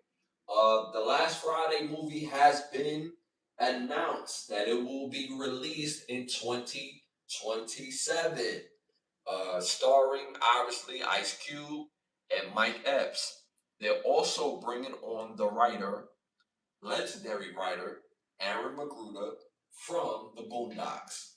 Let me know what y'all think about this in the chat. I would love to know y'all thoughts about this in the chat. Again, The Last Friday has been announced that it will be released in 2027, starring Ice Cube, starring Mike Epps, and they're adding on Aaron Magruder to the writing staff of the movie. Let me know what y'all think about that. We'd love to know. Hit them likes, hit them 100s. It helps with the growth of the show. Again, if this is your first time tuning in, tapping in. I'm Ashley Lovechild. This is the Kenner Brothers Get a Rap podcast, episode 261. We're on every we're on every Wednesday and on every Sunday at 10:30. Yeah, show that love and take advantage of our membership. We got a whole lot of fire stuff that comes with the membership, so make sure y'all take advantage of that. All right, y'all. So let me know what y'all think about the Last Friday movie. And this is going to be the Last Friday movie. They already had announced it's going to be the very last one. And you better get in while you fit in. So me personally, I'm mildly excited. Mildly. And I will say this. The Friday franchise, I have to give credit, is one of the best comedy franchises, mainly because when people talk about Fridays, there's no there's no consensus on which one is the funniest one. Now, some people will say their favorite one is number one with Chris Tucker. It came out in '95. It was a different time. And I remember when I was a little boy when that movie first came out. I was what, like 10 years old when that movie first came out. And my goodness, I watched it maybe 13 times in a row, had it on bootleg, bootleg VHS. Watched it about, I watched it a lot in a row. It was super duper funny. And I literally know that movie word for word from beginning to the end. But over the years, I enjoyed Next Friday more. I thought Next Friday was hilarious. When they added Kim, I believe it's Kim, was that Kim Coles? Kim Coles is a nut. Kim Coles is a nut. Her playing Auntie Sugar, she was a nut. They added Lady of Rage. Super, I always enjoy Lady of Rage. Beautiful woman, but she was super funny in that movie to be playing Baby D. Getting a little cookie off the windshield. Like, come on, like that's top tier right there. And then Friday After Next is hilarious. You add Ricky Smiley, you add Cat Williams. Hilarious. Hilarious. I thought it was a great movie. You had the guy that played Molly with the Holy Moly Donut Shop. Hilarious movie. So I enjoyed all three of those movies. And you add Miss Pearly. I almost forgot Miss Pearly. So you add Miss Pearly. So I thought it was so fire. And then Quiet as Kept. People don't really realize the reason why three was so good, not just the reason, but a part of the reason Miss Pearly was so good in three. People forget that Miss Pearly and Pops or John Witherspoon, they was husband and wife in the legendary movie Boomerang when they played David Allen Greer's parents. So that chemistry never wavered. And now when you think of the next Friday movie, it was just a great movie altogether. So for me, for me, for me to be excited about this movie, I have to be honest with you. You have to bring back Chris Tucker in this last one. It's the absolute last one. You have to bring back Chris Tucker. Chris Tucker, if you hear this, you have to get in this, bro. You have to. Even if you get a couple of scenes, I prefer you be in throughout the whole movie. But if you do a couple of scenes, if you give us a solid three scenes, bro, and good stuff too. Not nothing cheesy, not something that's just like hey, I'm in it. No, give us something good, right? But Chris Tucker needs to be a part of this movie. He has to be a part of this movie. Bring back Chris Tucker for me. Bring back Regina King for me. Bring back Clifton Powell again as playing Pinky. Bring back Cat Williams, please. You have to bring back Cat Williams as Money Mike. You have to bring back Nia Long. You have to bring back Big Worm. You have to bring back Felicia. We have to see, I need to see Felicia in a different light in this third one. You have to bring back Uncle Elroy. Uncle Elroy, the comedian that played Uncle Elroy. Oh my God. I know his name when I see it and hear it. Legendary comedian. He is absolutely funny, and he kills it as Uncle Elroy. So you got to bring back Uncle Elroy character and that comedian. You have to bring back Lady of Rage, and you have to bring back DJ Pooh to play Red. You have to bring him back, bro. Like, come on, you gotta bring Red and bring Red back into the fold. You got to. You have to. It's a must. It's a must. You gotta bring that back as into this last Friday movie. Shout out to Lawton in the building. Appreciate you for tapping in, hit them likes, hit them 100s. That helps with the growth of the show.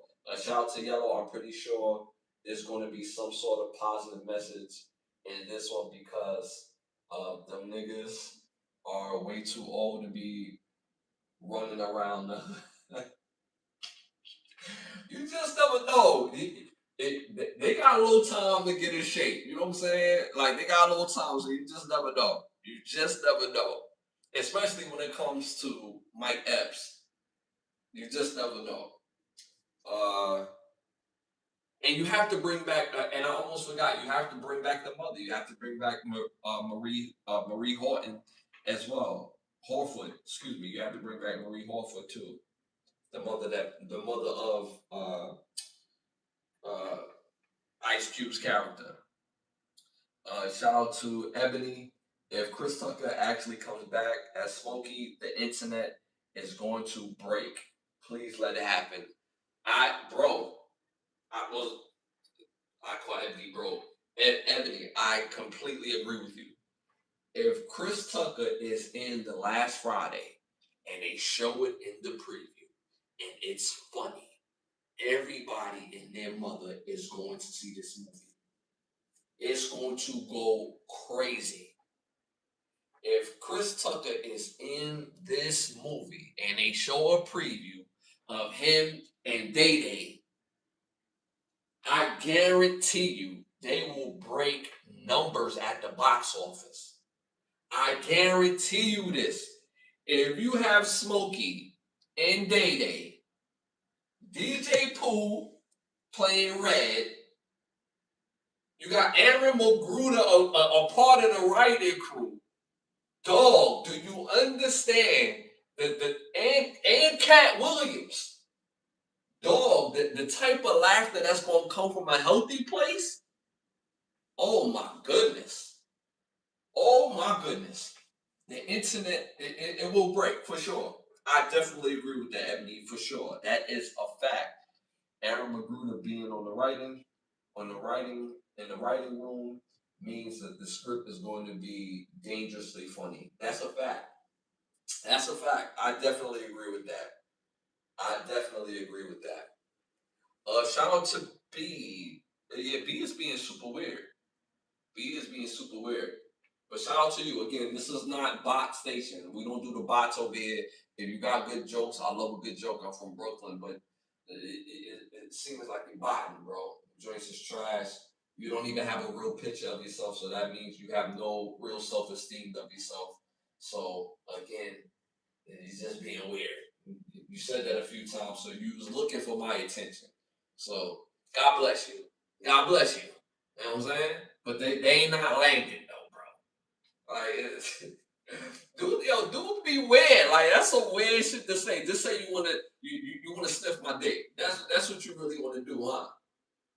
Jump off of me. Yeah. Cause I guarantee you somewhere in your room, and I'm the type of dude that can smash your mother, smash your big auntie, your grown big sister, your little grown big sister. I could come in your room and tell you to take out the trash. I get it. You're still being claimed on your parents' taxes. You don't do anything constructive. So shout out to you. You know what I'm saying? I get it all the time. You know what I'm saying? I'm used to stuff like this. You know what I'm saying? Shout out to my dog Biggs in the building, Messiah. My dude in the building, you already know. He's like, yeah. You know what I'm saying? That's one of my bros in the building. He already know. Hey, yo, pause, Ashley. Nah, ain't no pause tonight. Nah, dog. Ain't no pause. We not pausing tonight, dog. You feel me? Nah. You gonna make me turn into the Black Panther? Yeah, fuck all that. All that challenge shit is over, dog. You know what I'm saying? All that challenge shit is over, dog. Sorry I'm late, fam. It's all good. Hit the likes, hit the 100s. It helps with the growth of the show. If the first time tapping in, I am Ashley Lovechild. Can the Brothers Get a Rap podcast, episode 261. But yeah, man, I think this will absolutely be a hit if they bring back. I think this is going to be a funny movie regardless. But if they able to bring back Chris Tucker, bring him in this movie, bring all the people that I said to bring back, and you got Aaron Magruder in the writing room. Dog, this is going to be everybody and their mother going to go see this movie. Everybody. So I hope that it's true. I hope that Chris Tucker stop playing. and stop avoiding and get your ass back into these movies. And let's get this last Friday, dog. Let's get this last Friday. I know you need some money. Do these last Fridays. You know what I'm saying? Crazy thing is, if Jackie Chan called you, you'll do another Rush Hour. Rush Hour ain't funnier than Friday. Get back in Friday. All right, y'all. Moving on to our next hot topic. Cheyenne Bryant faces backlash after revealing on the Breakfast Club that she doesn't actively practice being a clinical psychologist. She's been known as Dr. Cheyenne Bryant, and she has basically defended her academic credentials and the legitimacy of her doctorate degree. She also went on the Breakfast Club and gave basically a very descriptive way on why she doesn't practice and that her degree that she doesn't have her degree on hand, um, which sounds crazy. Uh, when you're from a community that's underserved, when we get our education, we gonna have the documents. So like, if you from, when I say underserved, y'all know who I'm talking to. When you come from a community that's underserved, I'm trying not to say the word because y'all know that's not what we are, but a community that's underserved and we get our education, we have our proof. We have our associate's degree on hand. We have our bachelor's degree on hand. We have our master's. We have our doctorates. We have our PhDs on hand. If you are that. So the fact that you don't have it, okay. Now she says she tried to get a copy of her doctorate, but the school that she got her doctorate from, they're no longer in session, meaning like the school has basically, ended, right? But what most people don't realize, just because the school ended, you have availability to your degrees and your credentials forever. All you have to do is call up, you know, there's a certain place that you get the records from, and you can get them immediately. Now, she said that she called the place and she basically was trying to say that the school basically told her, or the records place basically told her that they would give her a refund for her money for her doctorate because they can't give her the actual transcript of the doctorate if she basically returns the doctorate because she took the classes. But once you once you go to school, there's no refund on a degree. Once you get your degree, you can't refund that. What is like? And this is what she said on the Breakfast Club.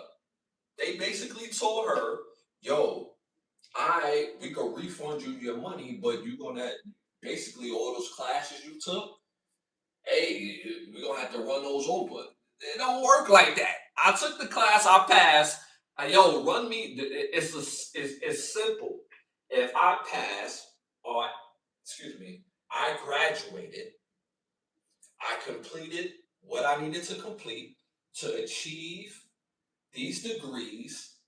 I don't have a copy on me. All I need you to do is send me the copy or send me the transcript so that way I can get the copy generated from the school."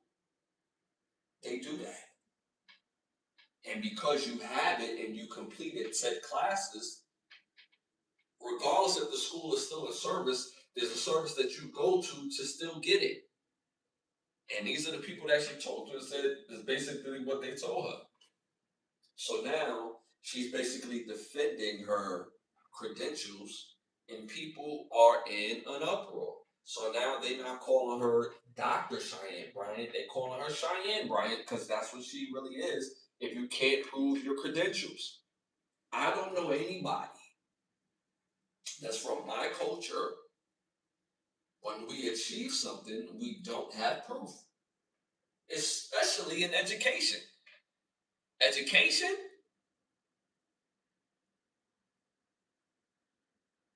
from our culture, and we don't have the proof, dog, dog. Is you serious? When you are true to who you are, credentials is the easiest thing you can do. The second easiest thing that you can do is have a group of people that know who you are.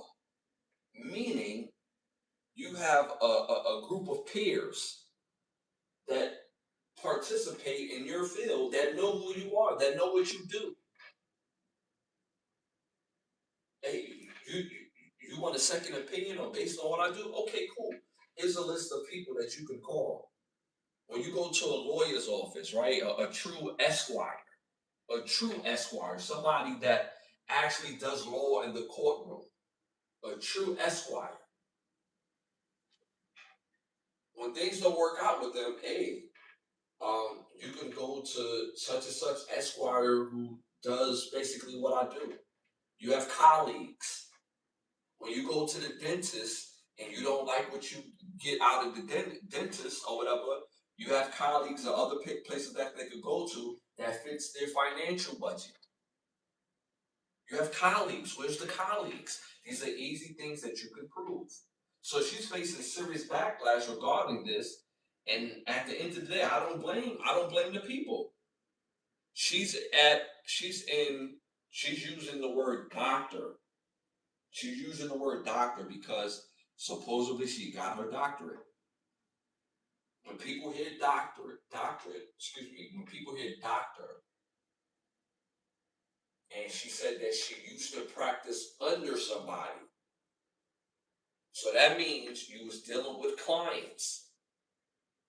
Now, a part of her is saying that the reason why she don't practice anymore, the reason why she didn't get her licensure, is so that she wouldn't have to be void of billing, be void of certain legal aspects of it too.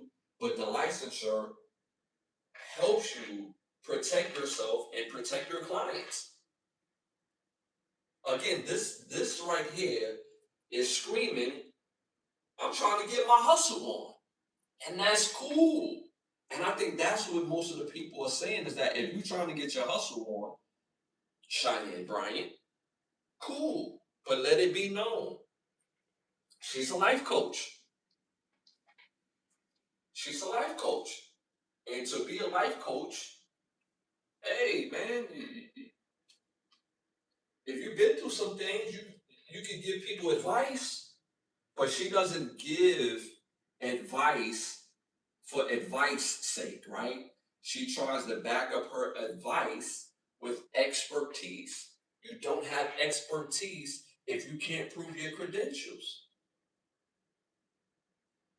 It's just that simple. How can you lean on expertise if you don't have credentials? You may have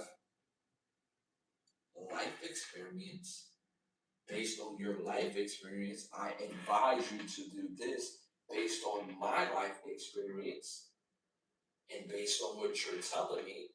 But when you're backing up your expertise with things that you were supposed to study in your studies in school, that becomes a bit dangerous. Shout out to the chat. I'm seeing the chat going in. Hit them likes, hit the 100s. It does help with the growth of the show. Shout out to Ebony saying your school closed so the records just vanish is wild. State board keeps those records forever. The state board keeps those. I just said that, but facts. She thinks we are stupid. Shout out to Yellow. She went to ICD. Come on, bro. Come on, bro. Come on, bro. So you trying to tell me she went to a school that, you know what I mean, that Lil Romeo was promoting, ICDC. You're not doing nothing with yourself. You go to college, get some classes. I used to hate that damn commercial. They used to run that commercial crazy. All Little Romeo with ICDC. He came up with a little rap. ICDC. I'm so ICDC. She got her joint from ICDC and can't prove it. Even if she got it from ICDC, the board will still have it. She'll be able to call up and get her transcripts to be able to get her credentials. It's not even hard to do. This is nasty work. This is nasty work.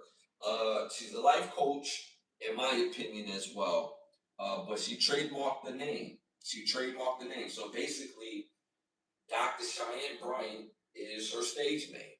She trademarked it. She's not a doctor though, which makes it very interesting because based on what she said on the Breakfast Club, has hinted her more as a life coach. And I don't think the backlash would be as big if she just kept it 100. But because she's been on several shows as an expert doctor, speaking as if she has done the studies and the work, giving Nick Cannon, giving Cam Newton, expert.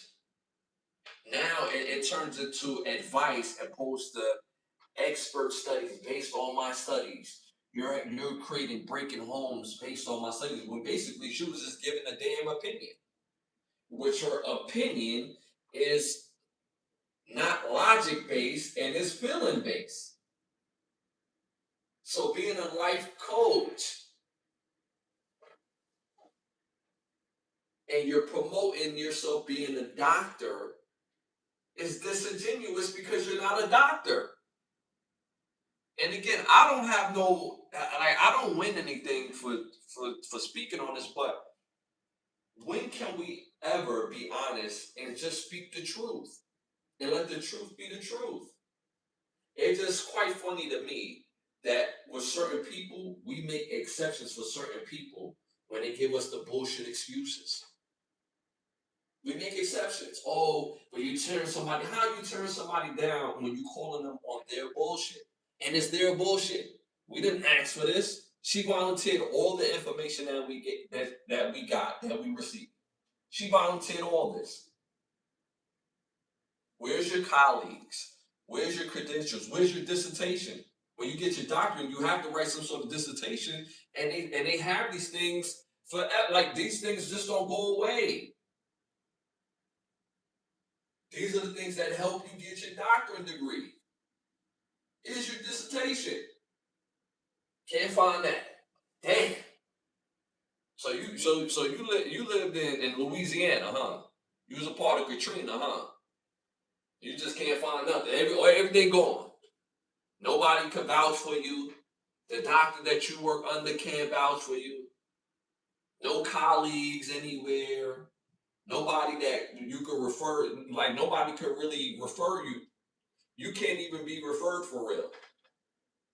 Like, but we the ones that's bugging for calling it out, which is crazy. She's obviously scamming people. Uh, can I come to the cookout and bring the drinks? Uh, it sounds. This is. Hold on, what's that? If someone accused me of faking my doctorate, excuse me, I would be flashing my diploma and transcripts on the screen in 5 seconds. Her deflection, her deflection is telling. She's a fraud, but she's been effing beautiful, bro. My God, she's cute. She's cute. Not the baddest woman I've ever seen, but she's cute. She could definitely catch the muscle on a good night. She's cute. Nobody's accused of being ugly. for sure. But being attractive don't make you a professional. And the reason why this is dangerous is because you're leaning on credentials that you cannot prove. And when you have credentials that you cannot prove, your expertise comes from those credentials. Because without that, you cannot engage with people in the way that supposedly that she was engaging. And when you're giving advice, most of your advice is feeling based. You can't do the studies and have no credentials and then turn it into, well, based on my studies and based on my case study, that this is why this is what it is. So you're giving advice as a life coach and you're basing it on studies that you on credentials that you don't have. That is dangerous, because now when people take your advice, and the flip side of that, and something happens, nobody can hold your feet to the fire because you're not licensure and you cannot, and your credentials cannot be proved. That's the reason why she dropped the book. I gotta see the hustle, man. She dropped the book, and the book was doing well until this came out. Now the sales was going down based on from sources. The sales of the book is going down. People want refunds. Like it's a dangerous thing. There was a young man who was probably late teens, early 20s. I remember a few years ago, I don't know how he did this, but he was able to get some money, open up an office, and practice as a doctor. And he was getting by doing this. And so they caught him. He didn't take no you know what I'm saying? Like he didn't take no class. He was still like in school, but he wasn't a doctor. He didn't complete his high school. He didn't complete his high school diploma. He hasn't. He hadn't taken college courses yet. And somehow, some way, he got the money, a location, and was practicing as a doctor. That's dangerous, bro. You're holding people's future in your hands. That is dangerous. That is dangerous. So I gotta the people called it out. I'm calling it out. I'm not calling her Dr. Bryant. I don't care if she licensed that as her name. She's Cheyenne Bryant. I wasn't even going to mention the actual story, but there's no way of getting around it. There's no way of getting around it. The truth always has to be the truth. Simple and plain. A shout to Yellow, she definitely could get sued if something was to happen. Well, because she doesn't have licensure, she can't anymore. Because she released a book, basically being a life coach, she can't get sued anymore. But because she was, basically representing herself as a doctor, and how, she has all these credentials, and based on the advice that she was given, and it made it seem, it gave the facade that it was credential based. Now, if she was continue to move like that, then she could have got sued. But now it was like, yo, I'm moving as a life coach. That's why she made those announcements on the Breakfast Club. That's why she did it. And she didn't think people was gonna catch it. And when you have people in her supposed field, or a field that she really wants to be in, they like, yo, that's not how we go. This is how it goes. And they called it out, and it just compound on itself. She went on another show and said, yo, if you don't believe it, y'all don't believe it. Double down on that. I stamp that, I approve that, and she's not going to prove that she has credentials. Ego. Ego. But you want people to put their life in your hands. You want people to listen to you, and you don't want to prove whatever that they asking for. Hey man, that's hustling, but you hustling backwards. You hustling backwards. She don't realize she will make more money if she just prove her credentials. But that ego is going to get in the way of her not proving herself, for her to be defamed and basically her, all right, here today, going tomorrow. That's all ego. And whoever's in her team is not directing her correctly. Because again, this is simple. This is easy. This is simple and this is easy. These are the credentials. Bomb. Now what? Now you have a leg to stand on and then some. And she get opportunities because in her field, she's a nice, but that's not her field. So we gotta call a spade a spade. We gotta call a spade a spade. If you're selling mental health advice to the public under the title doctor, you're absolutely owe people proof of credentials, total lack of accountability. I agree with that wholeheartedly, Ebony. You've been killing it all night. I agree with you wholeheartedly. Shout out to Biggs. He got she got caught. She got caught like 3 times. That's a fact. And it looks bad. And every time she tried to explain the last thing, it just looks even worse.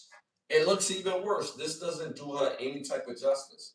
She was better off not even addressing it, but she had to address it because she was moving as if she was like she was clinical, and she made it seem as if she was operating on her own when she was supposedly operating under someone else's different way of getting at clients, where she was actually talking to clients. She wasn't operating under her own licensure. She was supposedly operating under somebody else's licensure, which happened to be dangerous if the said client took that advice and misconstrued it and something were to happen.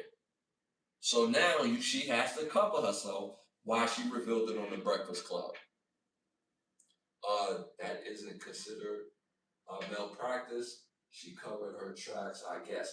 Yeah, because again, the licensure is meant to protect the actual doctor and the patient, right? It's not just billing, because she made it seem like it was just a billing thing. Nah, nah. Cause now she is void, because if she get in the court, she can be like, "Well, I gave this person advice. I didn't give them no, real evaluation on anything." And she could escape it because why? Lack of credentials. See how you see how people tell on themselves without telling on themselves? It get nasty. I said this before. And when I said this before, I wasn't even speaking on her. But be careful who you listen to out here, man. Be careful. People are hustling.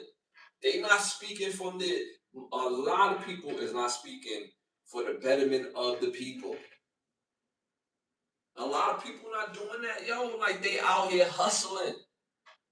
They gonna say that shit, say that shit, say that shit to get themselves paid. They don't care about none of that. One day they for plan A. The next day they for plan B. They going where they go. Trying to tell you, man, don't be fooled. All right, so moving on to our next hot topic in time to wrap. The first week of the AP Audemars Piguet and Swatch Watch collab went crazy. It went crazy. The retail pocket watch was going for $400 a piece, and people was making resales from 1,000 to 4,000. So if you was a part of that first wave, if you bought that pocket watch for 400 and you resold it for 4,000, hey man, that was a hell of a flip. If you was able to get 3 of them, 4 of them, or whatever, you made you some money. But it went crazy. So there were shutdowns at several flagship boutiques across their different Swatch watch locations, whether it's New York, whether it's Tampa, whether it's Orlando, those places went crazy and they were sold out. Automatically, people thought that they would be watches, full watches. But the last week of the release, come to find out that they was actually pocket watches. But those pocket watches was also removable. So people bought shells, right? They bought the shell for for the actual watch in itself to remove it as a pocket watch and to put it on as a real watch. And these things went crazy. Um,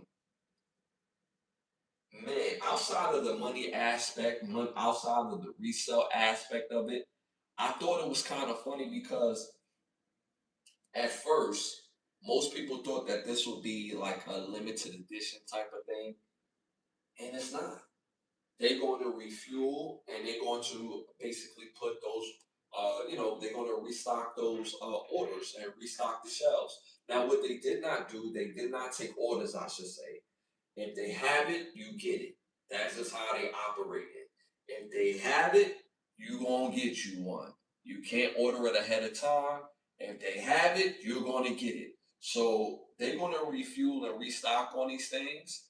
And but people again spending 4,000, 1,000, 2,000. If you spend more than 400 than the actual retail price of it, you feeling kind of stupid right now. You feeling kind of stupid because it's not a limited edition. You can't hold on to it for a certain amount of years and then resell it again for a higher amount. It was a terrible investment.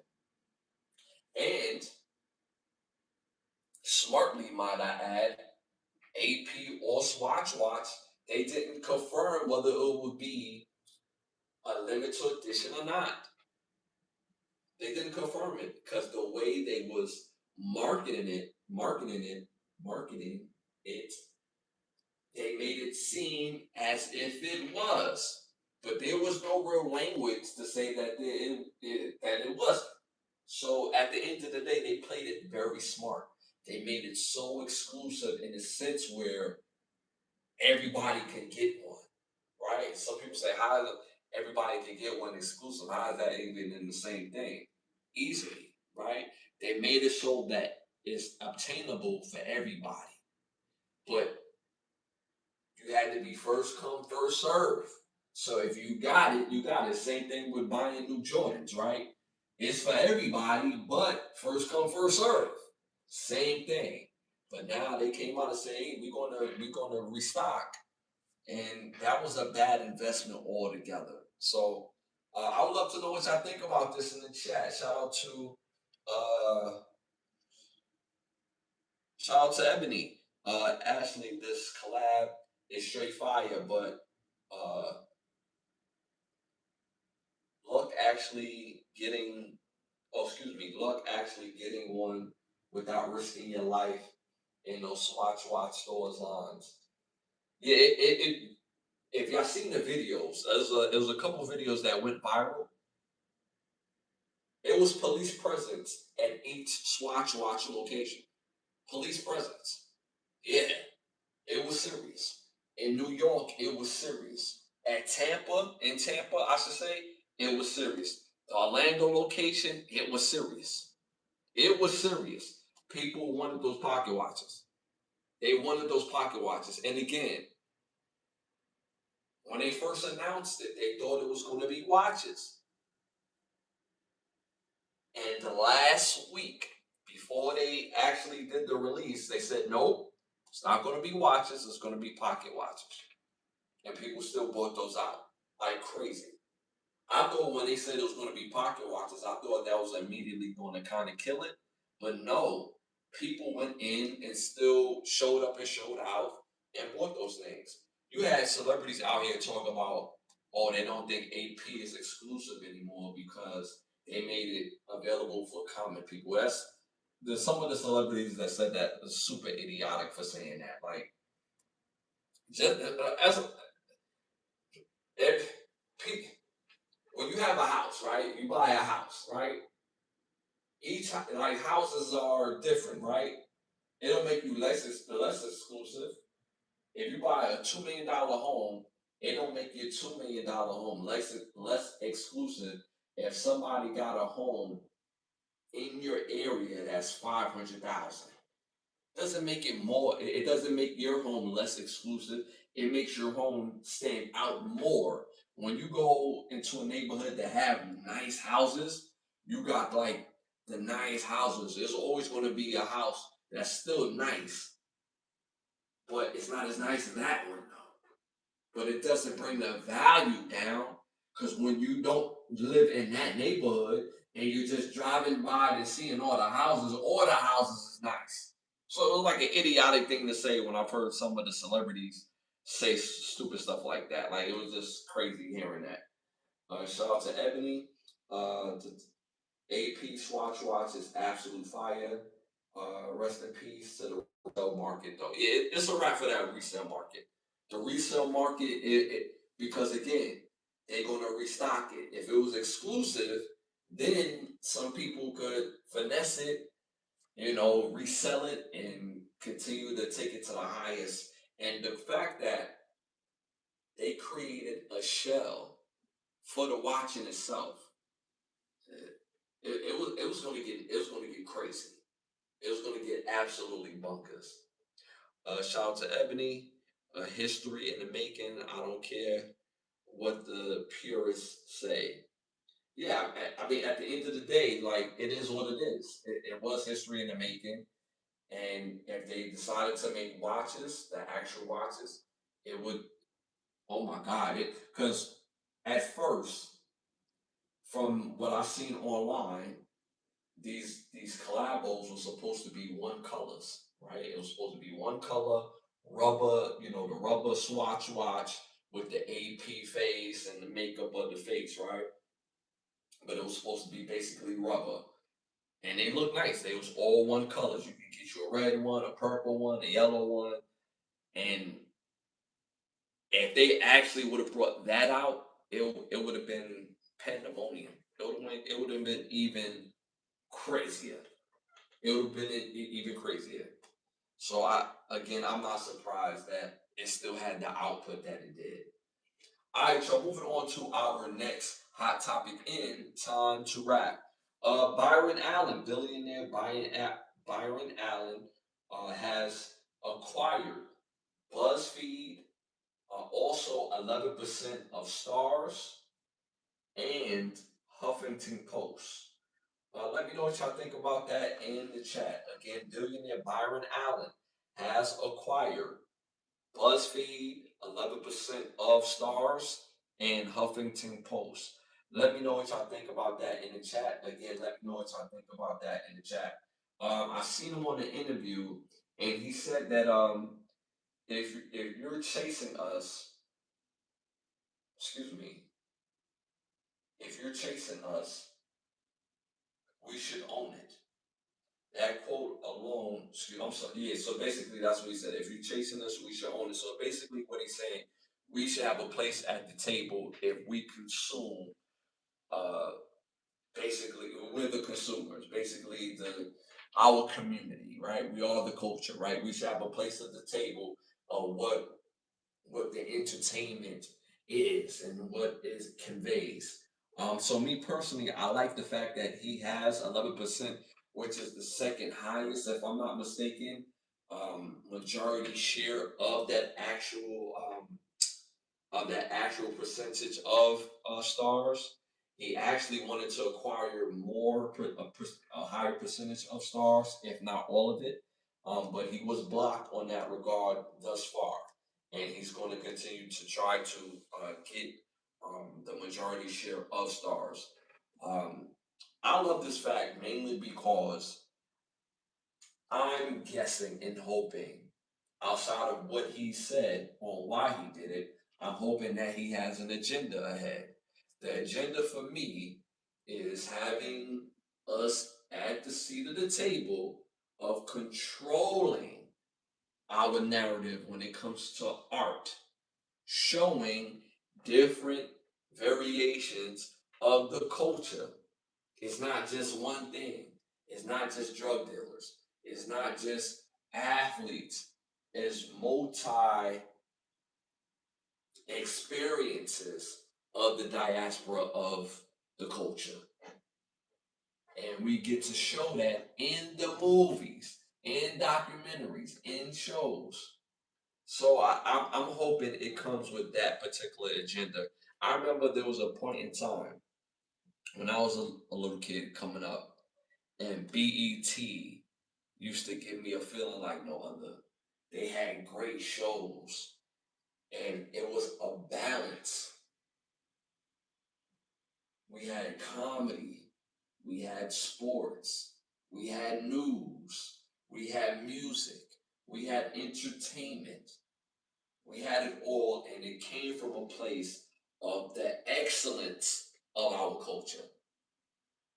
The excellence. Great entertainment, great music, and it showed different parts of it. It showed the street music, and it showed the commercial music. It showed great acting, and like the first time I've ever seen Vivica A. Fox, Morris Chestnut, Dwayne Martin. I don't think it was Boys in the Hood. I believe it was this show called Out All Night. And it was such a great show. It was a comedy driven show. It starred Patti LaBelle, and it was such an amazing show. Great show. And every episode, they had the latest music act that was popping at the time. This is early 90s. So we get the beginning of Mary J. Blige, R. Kelly, Jodeci, all on these shows. And they're performing live. And it was so fire to see. So it used to be a feeling that BET used to give us because we had a place at the table and not just providing the entertainment, but having to say, so what we entertain you with. News, showing balance, and everything that I had named previously.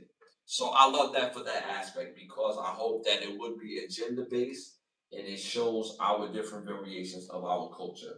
So I love the fact that he was able to acquire this, and hopefully that this would take advantage of our space and place in the space of entertainment.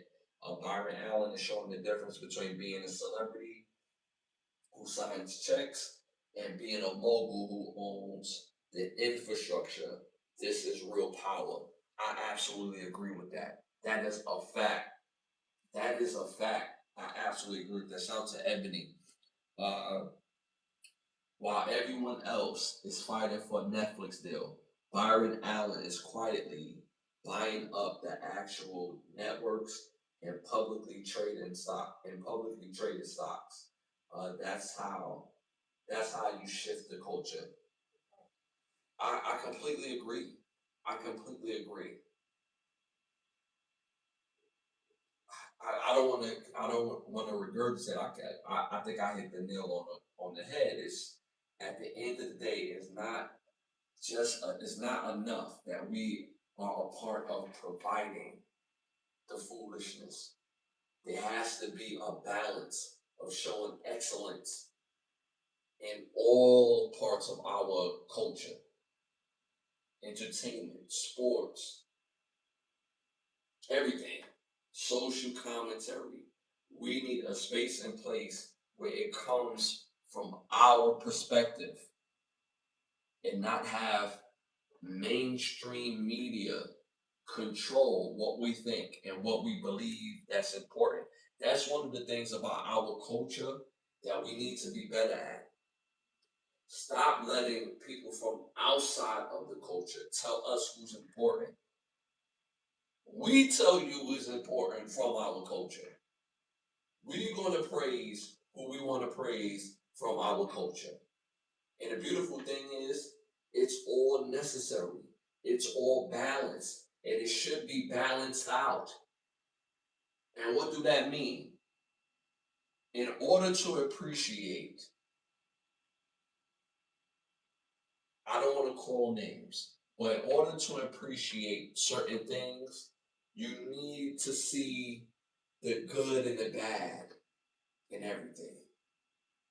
That's what creates balance, and that's what differentiates excellence. So I love this. I love this. I love this. I think this is great for the culture. I think this is great for Byron Allen. Gonna make a whole lot of money. And hey, Byron, you know what I'm saying? My people get in touch with your people. You know what I mean? I got a lot of ideas, and we can make it happen, dog. You know? All right, y'all. Moving on to our next hot topic in time to wrap. The NBA playoffs going crazy. We are down to the conference finals. Start with the Cavs and the New York Knicks. New York Knicks is up 1-0. They won their last game 115 to 104. I'm not surprised. I think the New York Knicks will beat the Cavs. I really believe that. I think they have the better team, especially if you get Cat to play in the paint. Especially. Yes, get him to play in the paint, especially in the fourth quarter. But I just think I think they're the better team. I think the team that was more suited to beating the Knicks is Detroit. They're more defensive based. They don't play turnover basketball. They don't necessarily beat themselves. Detroit just don't have enough scorers on their team. But the Cavs got the scorers, but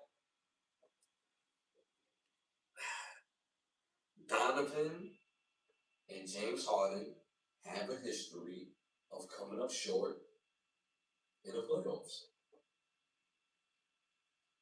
They're known for having really great games within a playoff series, but when it matters the most, they come up short.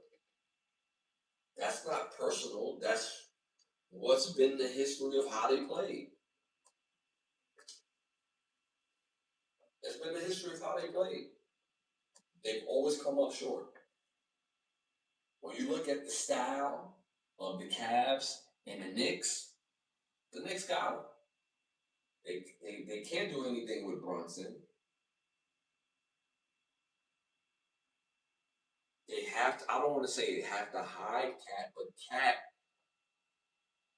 will compete against Jared Allen and Mobley. Mobley is a great player, but Cat, to me, I think he could get the better of both of those guys when Cat is on. I think him and Evan Mobley is a bit more evenly matched as far as their game. But when Cat is on, I mean, he can easily get you 30 and 10. But it just seems to me when Cat is not involved in scoring, he's a bit disengaged in the game. So that's what I believe. But again, the Cavs have the talent to beat the Knicks. I don't think they will. Donovan has no interest in playing defense. Harden don't know the word defense. Strus,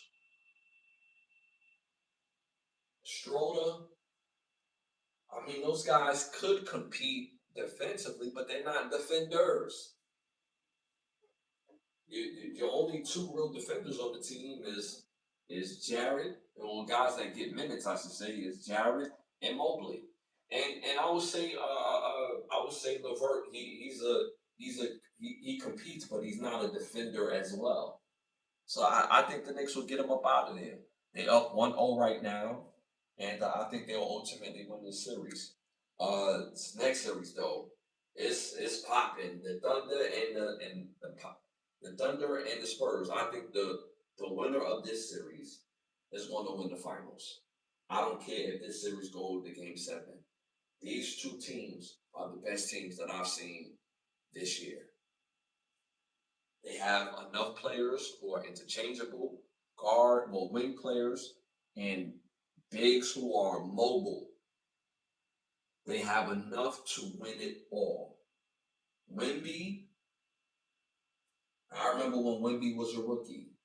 And he had his struggles in the beginning, and people was hitting my line. Hey, dog, I thought you said he was gonna be nice. He trash. He's a young boy. Give him time. He's in a whole new country. Give him some time to cook. He a young kid. I don't get those phone calls anymore. It's quiet. The streets been quiet. Wimby is just something special, and this is just the beginning. This is just the beginning. This series is going to be, and it has been already, lock and loaded, jam packed action. It's a must see series. Thunder won tonight. They won 122 to 113. They tied it up. The Spurs could have won this. They could have won this one, but they had some injuries happen. Their point guard out. His name De'Aaron Fox. He was already out. Uh, um, Harper had some injuries during the game, so they was down a point guard. Frank Castle, he has to do a better job protecting the ball. He has to, like within the first quarter, he had like 5 turnovers. He has to do a better job protecting the ball. The ball is going to be in your hands, Frank Castle, because you're man. Did you see that dunk? The Castle can play, man. Castle could get to the rim, and dude, you can't leave him open for a jump shot. You can't. You want the ball in his hand. He's a great player, but he has to do better in protecting that ball. And look at the score, 122 to 113. So at the end of the day, I don't know who's going to win this series. I don't. I really don't know who's going to win this series. The Thunder is a great team. They're a championship team. They battle tested, and they proved it tonight. I think they're going to play great their next game as well. And it's going to be a great series. This is going to be a back and forth series, in my opinion. Yeah. All right, y'all. Moving on to our next segment, our Keep the Lie Live segment. My Keep the Lie Live for this episode, very interesting. Uh, Different rules for different people. I have sources that said that quarterback Jackson Dart uses the N word amongst his teammates. If this is true, like,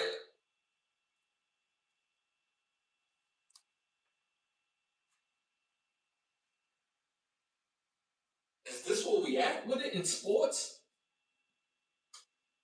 I don't want to believe this, but we in the new era. I remember there was a guy named Richie Carnito, and he was accused. I'm not sure if this happened, but he was accused of making racist statements with his teammates who happened to be brothers, and they got him up out the NFL for a little while. And mind you, he was a Pro Bowl offensive lineman.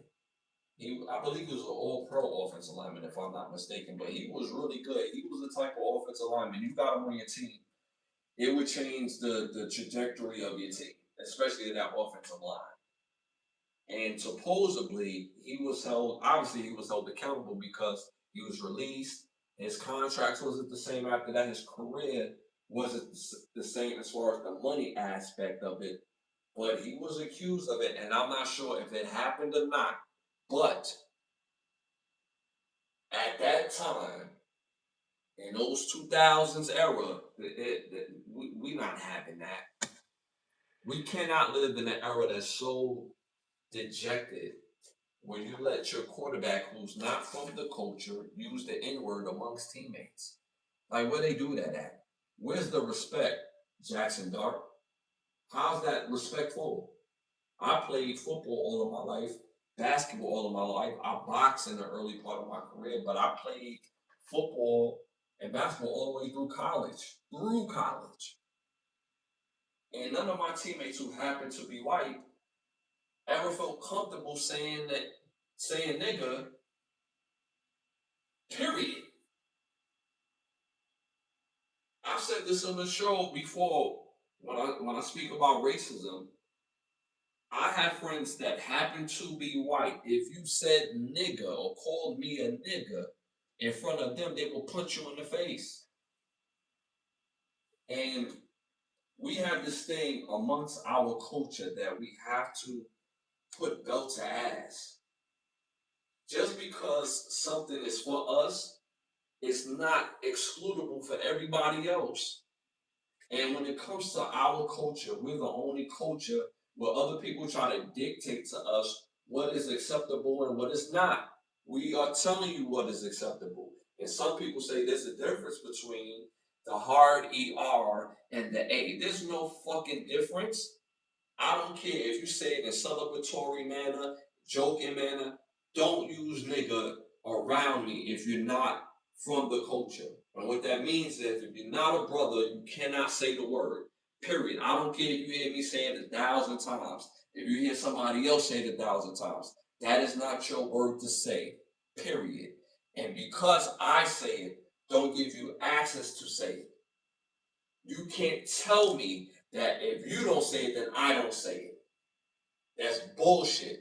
Because there's no other culture that, as brothers, that we dictate to other cultures and say, yo, you over there that's Indian, you over there, and I'm just saying this as an example, but this shit is true. You over there, whatever that you are, we don't dictate your culture on what you can say or can't say that's among your culture. So if you have a term of endearment to each other within your own culture, us on the outside, we can't tell you what to say and what not to say amongst each other. If y'all don't say it, then we won't say it. No. We're the only culture that allow other outside cultures who have no type of positive love or energy towards us trying to dictate what we can say and what we can't say to each other. That shit stops. If you are a brother and allow a white dude, whether he's cool or not, it doesn't matter. If you allow him to say nigga, whether it's the hard ER or the A, it doesn't matter. You a weak ass punk. And the reason being, because you don't have the balls to say, hey, bro, that's not cool. I take offense to that. The reason why I take offense to that, because that's not your word to say. I don't have a friend that happened to be white that's comfortable saying the word, period. At least not around me. Period. It doesn't even cross their mind. It's not even in them to want to say it. This is something that's been verbalized to me several times throughout our friendships. I've gone to schools that had everybody. I went to schools that was just the brothers in there. But the first school that I went to that happened to be majority white and other cultures was high school. And some of my friends, not some of my friends, but yeah, some of my friends that, no, all my friends that happen to be white, if you say or call me the word nigga, and you're a white dude and you call me a nigga around them, I wouldn't have to do nothing. They will punch you in the face. They don't feel comfortable saying that. They don't. They look at me with love and with that family vibe because blood, sweat, and tears. We played football. We had to study. We had to like I said, blood, sweat, and tears. We had the same struggles on the field and off the field. Subgenres bring people more together. When you play a sport, it ain't about If you're a brother or you white, like, yo, can you play? Can you block him in front of you? I don't care if you're black or white. Can you block? I hate saying that word black, but it doesn't matter if you're cultured or white. Can you block? Can you tackle? If it's basketball, yo, can you D up, bro? Can you shoot the three when I need you to shoot the three? Do you do turnovers? That bring people together. And when you have respect for somebody and that mutual respect, the disrespect don't happen. So it shouldn't take me to stop using or saying the word for you not to use the word. That's idiotic. The reason why that's idiotic is because we don't do that with any other culture. I can't tell Italians what to say to each other as Italians. When have you heard an outside culture dictate to Italians what they can say amongst each other? Now imagine telling Italians, hey, if y'all don't say that to each other, then we won't say it out here. Huh? Imagine saying that to people who are Indians, whether they traditional Indians or whether they're from India. Imagine telling that to any other culture. It don't happen. But with us, it happens, trying to give us more condition. Don't fall for the banana in the tailpipe. Some people say, I had a dude comment, because I had made the comment on Chuck the Builder. And he was like, oh yeah, the guy that he shot, he basically he was basically affected over words. It's just words. Dude, words always matter. And this is what I told his dumbass in the comments. Words always matter. People that say words don't matter is people that don't have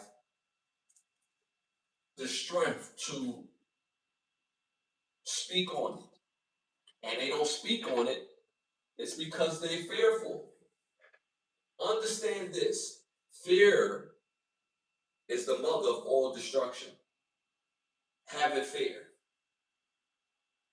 So you have some men that avoid confrontation because they'll get their ass whooped. Not just from a physical standpoint, but from a mental standpoint. So their best thing to do is just to disengage. It's just words. No, that's how you rationalize that shit. We wouldn't get what we need to be in this world as a culture if words was just words. Words always matter. So you cool with somebody calling you a nigger. You cool with that. But if somebody came up to you and say, hey man, your wife got a fat ass. As a man, it's just words, right? It's cool. You cool with that. It's just words. Hey, bro, your daughter, she getting thick. Imagine going up to a man, any man, not just brothers, not just what, any dude. Imagine going up to a dude and saying, hey man, your daughter getting thick. It's just words, right? Why you bugging out? It's just words. Keep it cool. It's just words. Words will always matter. Words have context. If words didn't matter, we wouldn't trip about that reading is fundamental. What would be the importance of learning how to read and learning how to comprehend? All of these things are spells. Hence the word spell. But it matters because the right spell can get you life in prison. The right spell, you know your rights and what you can do in the face of confrontation, in the face of idiots that are fearful. It's all based out of fear. So because of other people's fear, they try to give conditions to other people, and then those other people have an innate fear of the consequence. Fear is the mother of destruction. So going back to Jackson Dart, and from the sources from the New York Giants, if they allow this white man to say nigga around them, or hey, what's good, my nigga, that shit not cool. Especially you a New York Giant, you a professional football player. What type of energy is that sending out to the world and to the kids and to you're supposed to be a role model. That's popping. That's what we doing. As a New York Giant, as your front office, as button up that supposedly organization is, and sources like this, if that this is out, y'all cool with this? This is what y'all let rock. This is the type of agenda-based mentality that y'all want to think that that's what's going on in that organization. That your leader of men, if this is how he's bonding with his teammates who happen to be brothers, get the fuck out of here. Like, come on, like these conditions out of fear. Yeah, I ain't going. I ain't going. And the men that have real balls is going to speak up and speak out. Only the dudes who can't put belt to ass on nothing, they just words. Nah, they're not just words. Words always matter. Period, point blank. If words didn't matter, we wouldn't have more. If words didn't matter, we wouldn't have contracts. If words didn't matter, we wouldn't have terms.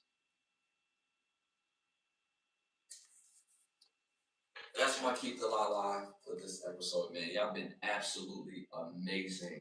Shout out to Truth. Sell the leftover. Okay. Being a weirdo, you got no picture up. So you don't like yourself. You don't got a picture of yourself and you're trying to crack jokes on other people. You obviously have limitations on how you feel about yourself and you're trying to project that. That's cool. That's cool. That joke is trash. But that's cool though. You make me feel so disgusted in my soul. Okay, hey man, you got what you gotta do. You make me depressed. Hey man, you gotta find your happiness, dog. You gotta find your happiness. You weirdo. If we can't speak the truth, then hey man, we are doomed. We are cooked. But if you're not looking for the truth, it's not the pod for you. Keep on moving. Keep on moving. I'm not here to make you feel good. You think I ain't your chick, fool? I was about to say, woo. Yeah, the words matter. The words matter. I'll tell you that much. But yeah, man, I think this is absolute crazy. But that's my Keep the Lie Alive for this episode.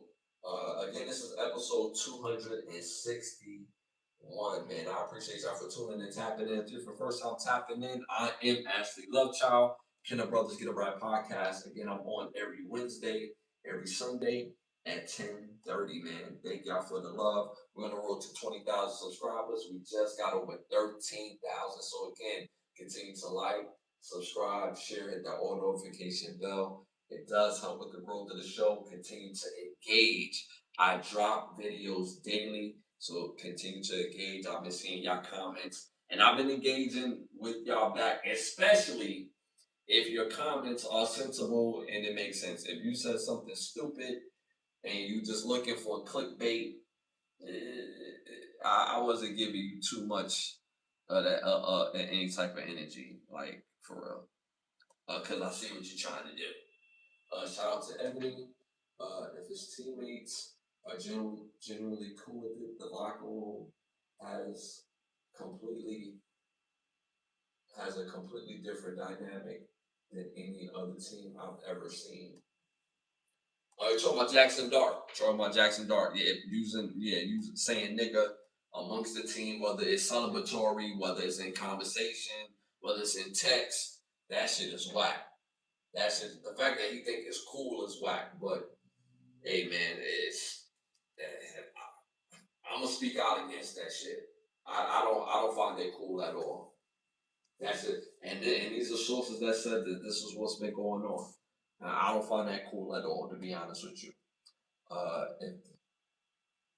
If it's true, the locker room chemistry is officially cooked. There's no there's no way you recover from that as a quarterback. And it's in the biggest market in the world. So we're gonna see how that shapes out. We're gonna see how that shapes out. But yeah, man, y'all been absolutely amazing. I appreciate y'all for tuning in and tapping in. Y'all can also catch me on Instagram at Ashley Lovechild. Make sure y'all tap into that music. I'm on all music platforms. I do have new music coming out. It only has been delayed is because we no longer gonna mess with Apple. We no longer gonna mess with Spotify. So all the music that's up on there is gonna remain on there. But we're creating our own platform where you get the music directly and you're going to get more of. So once that gets popping off, we may start stripping the music from Apple and Spotify altogether, but we may leave something up so that way, it's just something that's up on there. But all the newest and most exclusive records that we have will definitely be up on our own platforms that we continue to develop the OUV Records app, which is going to be fire, better listen, better visual watch as well. And where you get the music directly from us to y'all, man. So be on the lookout for that. That's going to be absolute fire. Again, I want to thank Button Snaps, the presenting sponsor of this podcast. Again, where you get the finest of movies, shows, documentaries, and original content for your viewing pleasure of $4.99. Again, that's Button Snaps. That's the word button, hyphenated sign, and the word snaps.com. Also, I want to thank oh no, I got all I want to thank all of y'all again for showing major love, and of course we're gonna be back this Sunday at 10:30. Again, y'all don't be an agent of chaos. You see how we have people in the chat trying to be an agent of chaos, all right? You see what I'm saying? Don't be an agent of chaos. Do not be a stain. Do not try to stand out for being negative. Hence, some of the dweebs in the chat. I gotta take it back to the 90s. Don't try to stand out by being negative. Have the ability to stand out by being positive. Lose that Willie Lynch mindset. Lose that it can only be one mindset. The only op we recognize over here is opportunity. Hate has a location. It's just not here. And again, I appreciate y'all for tuning and tapping in. I'm Ashley Lovechild. Again, hit the likes, hit the 100s on the way out. You already know it's love. Again, I'm gonna see y'all this Sunday at 10:30. I'm out.